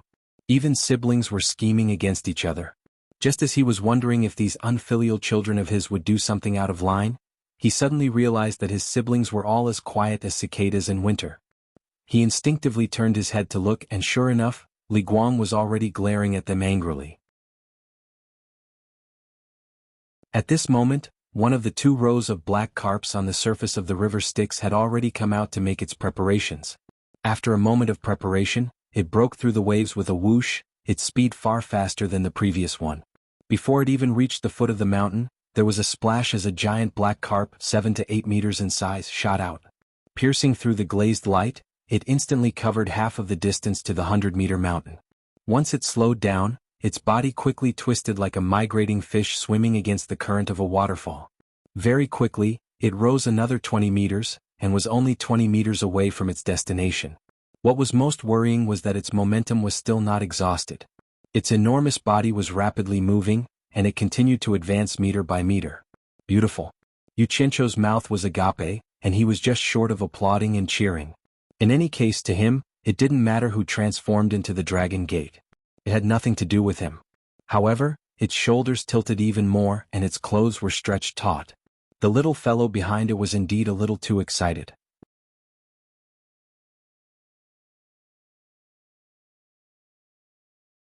Chapter 1005. Why was he so excited? Yu Qianzhou could tell from the strength and rhythm of the kid's tugging that it was as if he wasn't tugging at his clothes, but the fish tail that was trying its best to reach him. It was as if he wanted to pull the other party down. His intentions were unfathomable.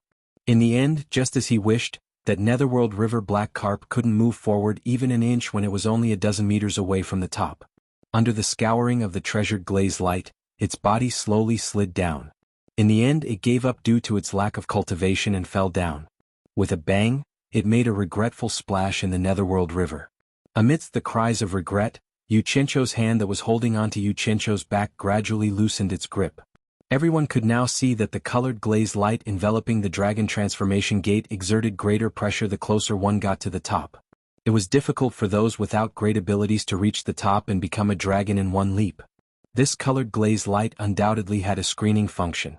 Not every nether river black carp could pass its test. Although this nether river black carp had failed, the fact that it was only a dozen meters away from the top made the other nether river black carps below excited. They all saw the hope of success. It still started from the back. A nether river black carp swam close to Li Guang.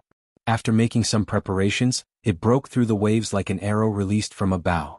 As it neared the dragon transformation gate, it vigorously leapt up. Its 7 or 8 meter body was about the same size as the previous one, and its speed and strength were not any weaker. It resisted the enormous pressure exerted by the colored glaze light and soared up, fighting against fate. Damn it! It's here again? Yu Qianzhou felt like he was going to go crazy. Xiao Yuan's demonic claws were using the 1,000 catty drop on him again. He now hated himself for being so gluttonous that he had thrown out his pole to catch this demonic star to torture himself. People said that one would stink if they didn't eat mutton. He was a nether river black carp who didn't eat mutton and got stink.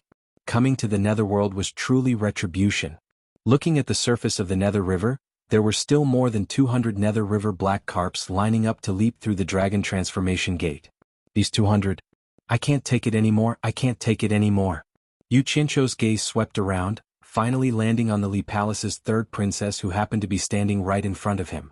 Recalling the scene of him grabbing that rotten little child and asking for his sister to save him, his eyes instantly lit up. There was no doubt that the third princess still had a place in the fourth prince's heart, so he should be able to discipline her. Third princess. Here behind you. Hee hee. The Li Palace's third princess, who was currently looking up at the black carp leaping through the dragon gate, heard someone's voice and looked left and right.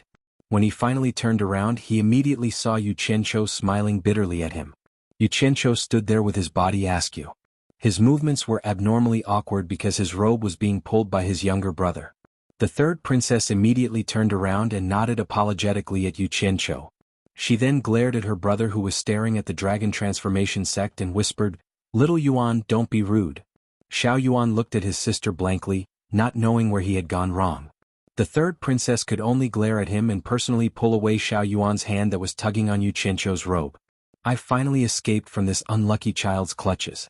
Yu Qianqiu smiled at the third princess in a refreshed and gentlemanly manner, casually tidying up his robe that was a complete mess.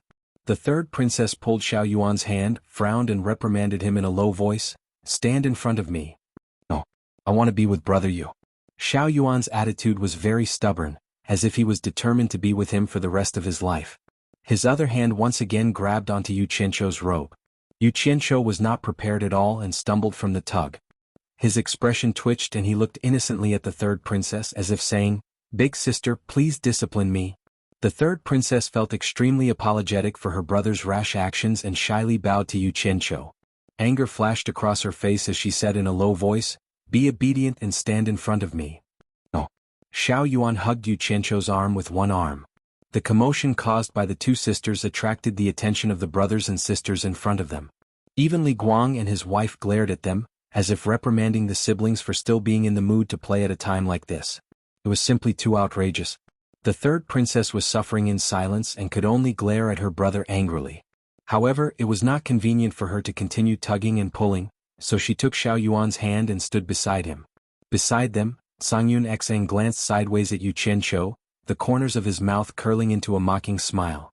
Yu Qianqiu looked at Xiao Yuan, who was tugging at him, and suddenly had a very strange feeling. There was a child standing between the man and woman. Why did it feel like? Raising his head, he coincidentally bumped into the third princess, who was looking up at the same time. The two froze at the same time, both faintly feeling that they were thinking of the same thing.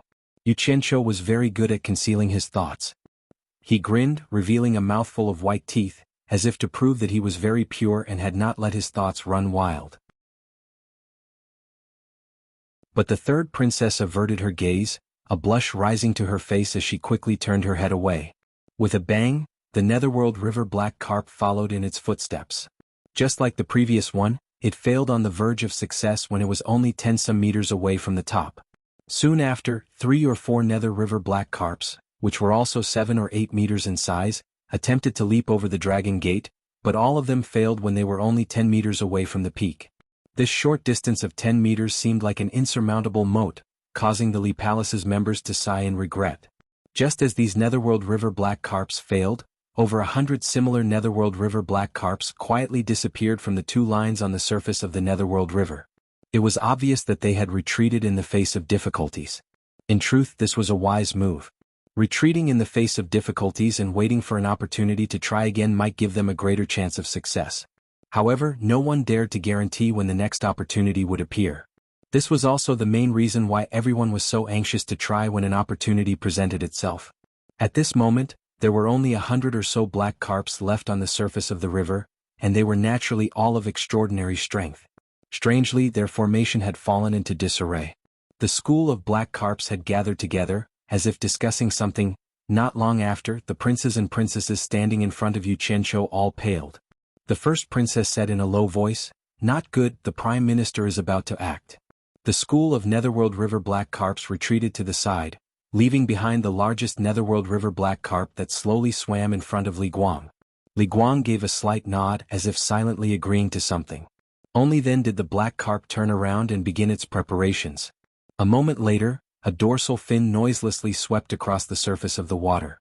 As soon as it reached the bottom of the dragon transformation gate, a huge black carp over 20 meters long charged straight into the colored glass light. It quickly soared to a height of 60 to 70 meters, then began its second wave of strength. In an instant, it had reached a height of 80 meters, but its momentum did not stop there, and it directly broke through the height of 90 meters. "Good!" Li Guang yelled and excitedly clapped his hands. Everyone stared nervously at the giant figure, watching it approach the peak bit by bit. Although its speed was getting slower and slower, the frequency of its head and tail swaying was getting faster and faster. It was getting closer and closer, meter by meter. When they were less than 5 meters away from the top of the mountain, the two Pegasi that were dragging the carriage on the top of the mountain suddenly leaped up and stood up on their hind legs. They shook their crystal silky manes and let out a long neigh. The colored glass light that enveloped the entire mountain suddenly overflowed with flowing light and became denser. The huge netherworld river black carp's body paused in the colored glass light, and it even showed signs of slowly pressing down. However, the Prime Minister, who could make the princes and princesses change their expressions, was obviously not an ordinary netherworld river black carp's strength. It slowly swayed its head and tail again, and its dark scales suddenly erupted with a dark light. It resisted the colored glass light and slowly climbed up again. There was only 4 meters left, 3 meters, 2 meters left. Everyone held their breaths and focused, witnessing the miracle that was about to happen. The two Pegasi on the peak also lowered their heads and looked at him. The distance between them was only 2 meters, but it was this distance that the Prime Minister actually stopped and could not advance any further. All the netherworld river black carps felt their hearts leap to their throats. There were only 2 meters left. The Pegasi were already very close. Ah! The Prime Minister suddenly let out a muffled groan of pain.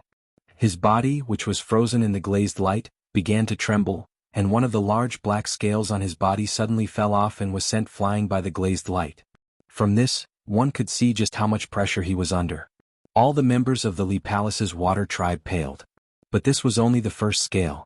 As he continued to remain in a stalemate, a second scale slowly fell off and was sent flying, then a third, a fourth. In a few moments, 10 odd scales fell off one after another and dark blood began to seep out. But the moment the blood appeared, it was immediately vaporized by the colored glass light. Those who did not know what was going on were momentarily stunned. It turned out that not only could this colored glass light exert immense pressure, it was also abnormally hot. Just when more than half of the scales on his body had fallen off, the trembling Prime Minister suddenly let out another groan of pain. This heavy groan of pain echoed through the pitch-black sky. His body exploded with a dense black light. His head and tail began to slowly sway back and forth as his body began to rise once more. 1 meter. Just when his massive head was about to reach the peak of the mountain, good. Cheers of success erupted from below. Suddenly, the Prime Minister's head tilted to the side and his eyes lost their light. Starting from his gigantic head, cracks began to appear, and his body immediately lost its mobility. As he fell, his gigantic body, which was more than 20 meters long, began to break into pieces. His bones and flesh flew out and scattered all over the place. The crowd could only watch as he was transformed into flying ash by the colored glass light, annihilated, until not even a speck of his remains remained. Prime Minister! Li Guang cried out in alarm.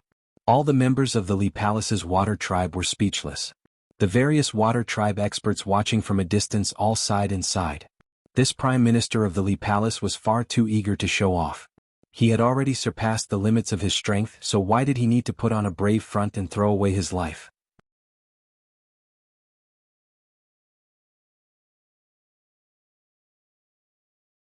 Chapter 1006. Death. Yu Qianqiu speechlessly looked at the sorrowful Lee Palace water tribe. In his last life he had heard of the carp leaping over the dragon. It seemed like a very cool legend, but he didn't think that such a cool thing would also have life-threatening dangers. TSK. As he sighed, Yu Qianqiu felt the small hand holding his arm tremble. Looking at little Yuan who had his head lowered, he guessed that she had been frightened. Even with the Prime Minister's early-stage underworld emperor cultivation? Then with our cultivation how can we succeed? The first princess at the front said somewhat dejectedly. Her previous chances of success had already disappeared. Legend has it that the ancestors of my Styx Black Carp clan who transformed into a dragon all succeeded after forming good karma with others. The crown prince sighed lightly. Is it really like this? And what is this so-called good karma? When the crown princes and princesses heard this, they frowned in thought. When Xiao Yuan heard this he suddenly raised his head and looked at Yu Qianqiu. However, Yu Qianqiu was currently raising his head and taking the time to appreciate the 2 celestial horses that were standing on top of the dragon transformation gate. He wondered how there could be transparent horses in this world, and where exactly did these 2 horses come from. He was completely unaware that little Yuan, who had just suffered a blow, was currently looking at him with stars in her eyes. Who else wants to try? Li Guang stood back on top of the one-horned water rhinoceros. Looking around at the water tribe under his command, he said in a sorrowful tone, "Anyone can try, I won't stop you." But everyone saw what happened to the Prime Minister. I hope that everyone will act within their abilities and not be impulsive. Who else wants to try? The nearly 100 Nether River black carps that had revealed their true forms slowly sank back into the water. None of them had a higher cultivation than the great Prime Minister, and the majority of those that were stronger than the great Prime Minister had wasted their opportunity to leap through the Dragon Gate. Most of them had also not come and were guarding the Li Palace. When they were discussing before, they didn't want to make any pointless attempts and waste an opportunity, cutting off the possibility of success in the future. Therefore they recommended the Prime Minister who had the highest cultivation base. But who would have thought that the Prime Minister was so strong? Not only did he not succeed, he even lost his life. After witnessing such a tragic situation, which of these people, whose cultivation was lower than the Prime Minister's, would dare to take the risk? He could only watch from afar and shrink back. The crown princes and princesses, who had been eager to give it a try at first, were now all ashen-faced. No one said anything about the imperial family anymore.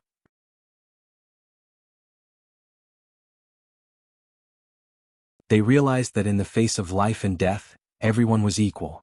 Hee. Li Guang stood on the horned water rhinoceros and shook his head with a bitter smile. It seems like my Nether River Black Carp clan will have to let down the efforts of our ancestors this time. Never mind. Prepare to send off the Pegasus. At this moment, little Yuan, who had been blinking his big eyes, finally could not hold it in any longer. Hearing that his father wanted to end this Dragon Gate leap, his childish voice immediately rang out in the night sky, interrupting Li Guang's words. Father, I'm willing to try. The consequences of these words could be imagined. The water tribe experts who had been preparing to leave after seeing the Pegasus return froze, and the experts hidden in the air also froze. The crown princes and princesses of the Li Palace in front all turned their heads. Everyone's eyes were focused on little Yuan, who had a ponytail, a golden chain around his neck and a black doo-doo. The experts in the distant waters immediately laughed, and someone even loudly said, "Li Guang, this should be your little son who still smells of his mother's milk. His courage is truly commendable." The people around him roared with laughter. This kid has gone crazy. I don't know who didn't watch him well enough to let him escape. Even his brothers and sisters were complaining, blaming him for making everyone lose face. The third princess angrily pulled on little Yuan and reprimanded, "Little Yuan, what nonsense are you talking about?" After a while, Li Guang and his wife looked at each other, then Li Guang shouted, "How improper! I'll take care of you when we get back." Father, didn't the ancient teachings of my Nether River Black Carp clan say, any disciple of my Nether River Black Carp clan can try, no one is allowed to stop them? Little Yuan indignantly argued, "Little Yuan is also a disciple of the Nether River Black Carp clan, so why can't I try?" As a child, he had no idea of his parents' painstaking efforts. It wasn't that his parents wanted to stop him, but that they knew that with his current cultivation, it was simply impossible for him to make the dragon leap, so they didn't want him to waste this chance. Once he grew up and his cultivation reached a certain level, his parents naturally wouldn't stop him anymore. For a moment, Li Guang was at a loss for words. It must be known that no matter how great Li Guang was, he couldn't surpass the teachings of his ancestors, and he didn't dare to openly oppose them. The empress standing next to Li Guang immediately frowned and waved her hand saying, "Little Yuan, what are you doing? Come here, come to mother's side." The third princess immediately grabbed little Yuan's arm, wanting to drag him to her mother's side so that he wouldn't embarrass himself here. This unlucky child could finally get out of here. Yu Qianqiu did his best to turn his head to the side, suppressing his laughter so that it wouldn't look good in front of the Li Palace's water tribe. However, his snickering appearance was no different from that of an old fox that had stolen a chicken. To the side, Sang Yunexan also shook his head with a smile, lamenting that a newborn calf really wasn't afraid of a tiger, always doing things that made people laugh their teeth off. "Brother Yu, have you forgotten that you said you would help me?" Yu Qianqiu instantly couldn't laugh anymore. He felt his arm tighten and slowly turned his head around. He saw that the third princess was pulling little Yuan, while little Yuan was tugging at his sleeve, looking at him pitifully. He immediately pulled at his sleeve guiltily, but it wasn't good to be violent in front of his parents. For a moment he couldn't break free, so he awkwardly said, "You must have remembered wrongly. When did I ever say I would help you? Be good. Hurry and go to your mother's side." The third princess was also angry, her pretty face turning frosty as she said, "Little Yuan, be good." As she spoke, she was about to forcefully take little Yuan away. No. Little Yuan stubbornly shook his head and stared at Yu Qianqiu with infinite grievance. "Brother Yu, you said you had a way to help me make the dragon leap. Could it be that you were lying to little Yuan?" With these words, the third princess' hand, which was about to use force, froze. She raised her head in shock to look at Yu Qianqiu. It wasn't just her. Everyone's eyes were on Yu Qianqiu. The white-clothed scholar, who was hidden in the darkness, was mostly focused on the Pegasus carriage of the dragon transformation sect. Nothing else could attract his attention. At this moment, the silver-armored soldier next to him suddenly exclaimed, "Who is this person? I can't even see through his cultivation. When did the immortal realm have such a powerful person?" "Which one?" the scholar asked faintly and looked in the direction that the silver-armored soldier was pointing at. His pupils suddenly shrank and a faint white light appeared in his eyes. When the white light disappeared, he heaved a sigh of relief. He must have used some special camouflage technique. In fact, he is only at the early minor immortal stage. He is just a pawn that has just stepped into the immortal gate. There is no need to make a fuss. So that's how it is. The silver-armored soldier nodded slowly. His gaze more or less focused on Sangyun Xan. He was a little surprised by his intermediate immortal emperor cultivation. He muttered, "That's the attire of the Heartless Palace." "It's not the Heartless Palace. Could it be the chief consecrator, Sangyun Xan?" After a short pause, his gaze fell on Yu Qianqiu again. He nodded with some understanding. "The early minor immortal stage. I know who this person is. He should be the World Commerce Chamber's sect leader Yu Qianqiu, who is causing trouble in the immortal realm." "Oh, the Yu Qianqiu who Lord Jin ordered to compose?" The scholar's gaze fell on Yu Qianqiu again. At this time he showed some interest. If Yu Qianqiu knew that this person had also heard of his great name, he wondered if he would feel honored. "Damn it. Why are you all staring at me?" Yu Qianqiu was dumbfounded. Back then it was just a trick he had casually used to trick a child. What he said was over and he did not take it to heart. In fact, he did not have any way to help him leap through the dragon gate. He thought he was just a child. He could have just fooled him for a while. Who knew that this stupid child would keep thinking about it? Yu Qianqiu now understood. No wonder this unlucky child kept pestering him. He really took what he said seriously. Seeing the surrounding gazes, he lowered his head and smiled awkwardly at little Yuan. "Little Yuan, you must have heard wrong. I only said that I hope you can leap through the dragon's gate. When did I say I had a way to help you leap through the dragon's gate? Hurry and go back to your mother. Listen to me." How could he dare to admit that he had used the pious worship of the Nether River Black Carp clan to fool someone, and the person he had fooled was the fourth prince of Li Palace? Sangyun Xen sneered and secretly transmitted his voice. "Now you know how to be afraid. What happened to the daring and magnificent feat at the beginning? You actually wanted to eat the fourth prince of Li Palace. You have guts." Xin Yu, who had been standing silently to the side, also looked at Yu Qianqiu with a strange expression. "Well, no, you said it before." Little Yuan immediately began to sob. Letting go of his hand, he pointed at Yu Qianqiu's nose and sobbed. "You said that you were called Yu Qianqiu, the Yu from leaping through the dragon's gate. You said that the two of us were fated and that I should call you Big Brother Yu." He then turned to Sangyun Xan and Xin Yu. They all heard it. They can testify that it was clearly you who used a fishing rod too. The word fishing rod caused Yu Qianqiu to stagger. He hurriedly took little Yuan from the third princess's hands and pressed little Yuan's head against his chest. He even pretended to gently stroke little Yuan's head to comfort him, coaxing, "Little Yuan, be good, don't cry, don't cry." In reality, he was pressing little Yuan's mouth against his chest to prevent him from continuing. But it was still a little too late. To the vast majority of the underworld river's water tribes, the word fishing rod was a word they abhorred, especially to a school of carp. At this moment, it was not only the Nether River Black Carp clan that had darkened their faces. Even quite a few of the experts of the underworld river's water tribes in the distance gradually became savage. Fishing rods, fishing nets, and the like were absolute humiliation to them, a very, very great humiliation. A normal person would avoid mentioning these words in front of them, but now, someone was using these things in the underworld river.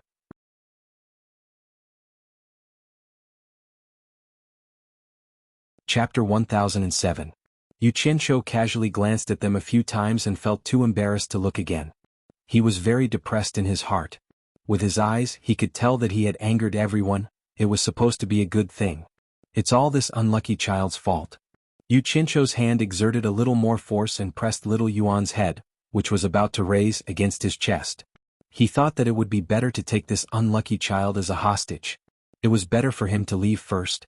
After thinking about it, there was nothing for him to be afraid of. At most, he wouldn't be able to stay in the netherworld anymore. But it wasn't like there weren't any benefits. Grey Cloud Xan was dragged down by him. With so many experts around him, he would definitely die. How could Grey Cloud Xan not know his current situation? Looking at the atmosphere around him, he no longer had the mood to watch the show. He had already ravaged Yu Qianzhou 10,000 times in his heart, but it was still not enough. He felt that he was going to die because of Yu Qianzhou this time. He slowly hid his hands in his sleeves, ready to fight to the death. Beside him, Xinyu's face was pale. He had a premonition that he would be dragged into this. It would be hard for him not to die. The scholar, who was hiding in the air, curled the corners of his mouth into a smile. He stared at the scene below and said, "I'm afraid that the handsome talent that Jin Taishang had personally selected is going to die a violent death. I wonder how Jin Taishang will feel when he hears about this? When this matter reaches the immortal realm, it will definitely cause a huge commotion. I'm afraid that Jin Tai will feel embarrassed. When that happens, will he?" Silver Armor Soldier frowned at the scholar and said, "Will Jin Tai come to the netherworld to punish us?" "Punish us? That depends on who it is." The scholar's gaze swept across the water clan on the netherworld river and he laughed. "If he dares to come to punish us, I will open the passage between the immortal world and the netherworld and welcome him in. I will not interfere and will even provide him with all the conveniences. But I'm afraid he won't have the guts." "That's right." The silver-armored army of 1,000 soldiers cast their gazes at the ancient nether river, which was so long that they could not see the end of it. Standing on the back of the one-horned water rhinoceros, Li Guang and his wife's faces were ashen. They looked at Yu Qianzhou as if they wanted to skin him alive. Li Guang gnashed his teeth and shouted, "Yu Qianzhou, you dare to insult my son with a fishing rod. You should be hacked into pieces and your bones burned to ashes." Yu Qianzhou rolled his eyes on the spot. He didn't like hearing that. The world was big, so what if he used a fishing rod? What's more, your son didn't do anything. What right do you have to cut me into 1,000 pieces and grind my bones to dust? However, even though he thought this way, he still had to think of a way to salvage the situation. Unless he really didn't want to stay in the netherworld anymore, he had to think of a way to salvage the situation. He coughed and said, "You've misunderstood me. I really didn't mean to insult your son. In fact, I didn't know he was your son. Just imagine, if your son were to reveal his true form and mingle with a school of underworld river black carps, how could someone like me who has never seen him before, know that he is the fourth prince of the Li Palace? Actually, release my fourth brother first." The crown prince of the Li Palace suddenly shouted angrily, interrupting, "My Li Palace imperial family is not something you can blaspheme." Yu Qianzhou suddenly turned his head and angrily shouted, "Who do you think you are? I am talking to your old man. When did it become your turn to interrupt? Could it be that the person in charge of the Li Palace isn't your father Li Guang, but you, the crown prince Li Zhong?" He was also a person with a reverse scale. How could a random person appear out of nowhere and yell at him? He immediately returned the favor. These words were vicious, and in the emperor's household, it would definitely be considered a death sentence. Crown Prince Li Zhong was almost speechless by these words, and his embarrassment turned into anger as he bared his teeth at his brothers and sisters. If we allow him to kidnap fourth brother and escape today, as his elder brothers and sisters, we will not have the face to see others in the future. Surround him, don't let him escape. After saying these words in front of everyone, the crown princes and princesses immediately surrounded Yu Qianzhou and the others. The third princess stood in front of Yu Qianzhou, coldly staring at him. Yu Qianzhou looked around and sneered, "A bunch of playthings from the same nest, do you think you're worthy of pretending to be brothers and sisters? I, Yu Qianzhou, am an indomitable spirit. I won't use a child as a hostage." As he spoke, he pushed Xiao Yuan, who was almost suffocating, into the arms of the third princess. The third princess was a little surprised, but she slowly carried Xiao Yuan out of the encirclement. Seeing that the other side had no hostages, Crown Prince Li Zhong suddenly laughed sinisterly. "The underworld is not a place where people from the immortal realm can be arrogant." Old song. Yu Qianzhou directly ignored him and interrupted, "Some people don't know the immensity of heaven and earth just because they have the title of Crown Prince. We are sent here by the immortal emperor and represent the immortal emperor. How can we let others humiliate us? If anyone dares to spout nonsense again, why don't you let him have a taste of your heartless palace's 3 swords and 1 sword unsheathing form? Let's see if he's good with words or if he's really capable with his hands. Hearing this, the underworld's water tribe's powerhouses were slightly shocked. They might not have heard of who Tsangyun Xen was, but they had definitely heard of the celestial world's heartless palace's sect master, Wang Qing, especially his 3 swords and 1 sword unsheathing form. In order to comprehend the sword technique, Wang Qing had once rampaged through the underworld. Many powerhouses had died under Wang Qing's 3 swords and 1 sword unsheathing form. None of them had the confidence to block this move. Hearing this, based on everyone's information, they could roughly confirm that these 2 fellows were indeed Heartless Palace's chief high priest Tsangyun Xen and World Commerce's sect master Yu Qianqiu from the celestial world. In fact, Li Guang was also quite wary of Tsangyun Xen's 3 swords and 1 sword unsheathing form. Otherwise he would have given the order to kill them already. When the crown princes and princesses heard the 3 swords and 1 sword unsheathing form, their expressions all changed. Tsangyun Xen had no way out. Yu Qianqiu had even brought up the celestial emperor. Even if he had to die, he had to brace himself and fight. This might give him a sliver of a chance at survival. If he retreated, celestial emperor Jin Tai would be the first to come after him. He had no confidence in escaping Jin Tai's pursuit. He immediately stepped forward with an imposing manner and stared at Crown Prince Li Zhong like lightning. Crown Prince Li Zhong immediately felt a powerful pressure bearing down on him after being targeted by Tsangyun Xen. He panicked. He had naturally heard of the Heartless Palace's sword unsheathing form, and he had no confidence in blocking it. Only now did he realize that he had indeed been impulsive. Tsangyun Xen. Li Zhong shouted. No matter how powerful Celestial Emperor Jin Tai is, he can't control the water tribe of the underworld. My Li Palace has never had any dealings with your Heartless Palace. I don't want to make things difficult for you, but it's best if you don't interfere in our affairs. Otherwise, no matter how famous your Heartless Palace's sword unsheathing form is, the water tribe of the underworld will not let you come and go as you please. These words were already a concession.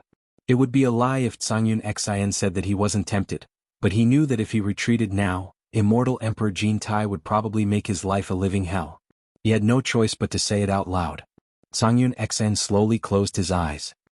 His blue robe and long beard fluttered without any wind. His hands were hidden in his sleeves as he stood there with his eyes closed. At this moment, Tsangyun Xen had the demeanor of Guan Yunchang. He stood there silently to show his attitude. The atmosphere suddenly became heavy. No one dared to be the first to test the sharpness of his sword unsheathing form. Everyone knew that once the sword unsheathing form was used, the river Styx would be dyed red with blood. Big brother you said that you had a way to help me make the great leap. Little Yuan, who was in the third princess' hands, suddenly spoke in a childish voice. Yu Qianqiu immediately rolled his eyes. This unlucky child, if it weren't for your blabbering, things would not have turned out like this.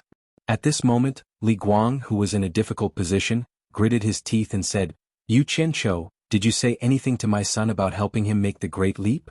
The various experts on the surface of the underworld looked at each other. They could all hear that Li Guang's words were a little soft, and they couldn't help but feel a little helpless. No one here had the confidence to resist the sharpness of the Heartless Palace's sword unsheathing form, and the true experts of the underworld river had yet to show themselves. Otherwise, how could they have been frightened by Tsangyun Xen? Yu Qianqiu was slightly stunned when he heard this. He immediately understood that the other party was giving him a way out of this embarrassing situation, and it was similarly giving him a way out of this embarrassing situation as well. If he didn't think of a way to salvage the situation, then both of them could only fight to the death. It's true that I said that, but there's a reason for it. Yu Qianqiu immediately explained with assurance. When I first arrived here, I suddenly saw a school of black carps in the river in front of me. One of them was faintly glowing. This glow was different from normal glows, as if it was possessed by a dragon. It was truly magical. I found it strange and wanted to see what it was. Thus, I took out a treasure that looked like a fishing rod and caught the thing that was possessed by the dragon. Who would have thought that it was actually the fourth prince of the Li Palace?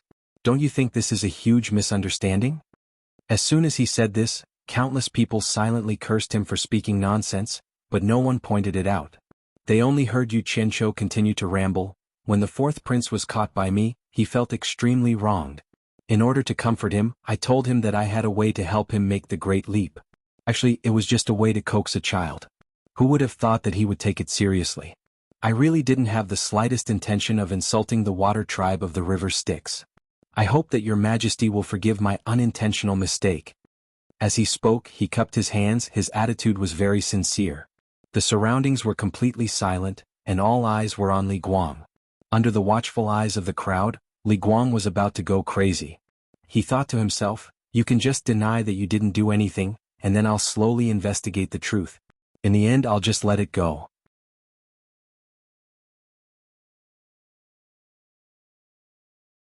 Now that you've come up with such a ridiculous reason, how am I supposed to get out of this situation? Don't even talk about fooling the adults with this reason. Little Yuan was the first to refuse and stubbornly shouted, no. Brother you definitely have a way. He then turned to Li Guang and shouted, Imperial Father, Little Yuan is also a member of the river Styx. According to the teachings of our ancestors, Little Yuan also has the right to attempt the Great Leap. You're tuning in to the Han Li's Wuxia Chronicles YouTube channel. We're so grateful for your support, and don't forget to subscribe to join us on this incredible journey through captivating stories. Your generosity through donations truly makes a world of difference, as it's the primary source of revenue that allows me to expand and enhance this channel for you. Thank you from the bottom of my heart for being a part of this adventure.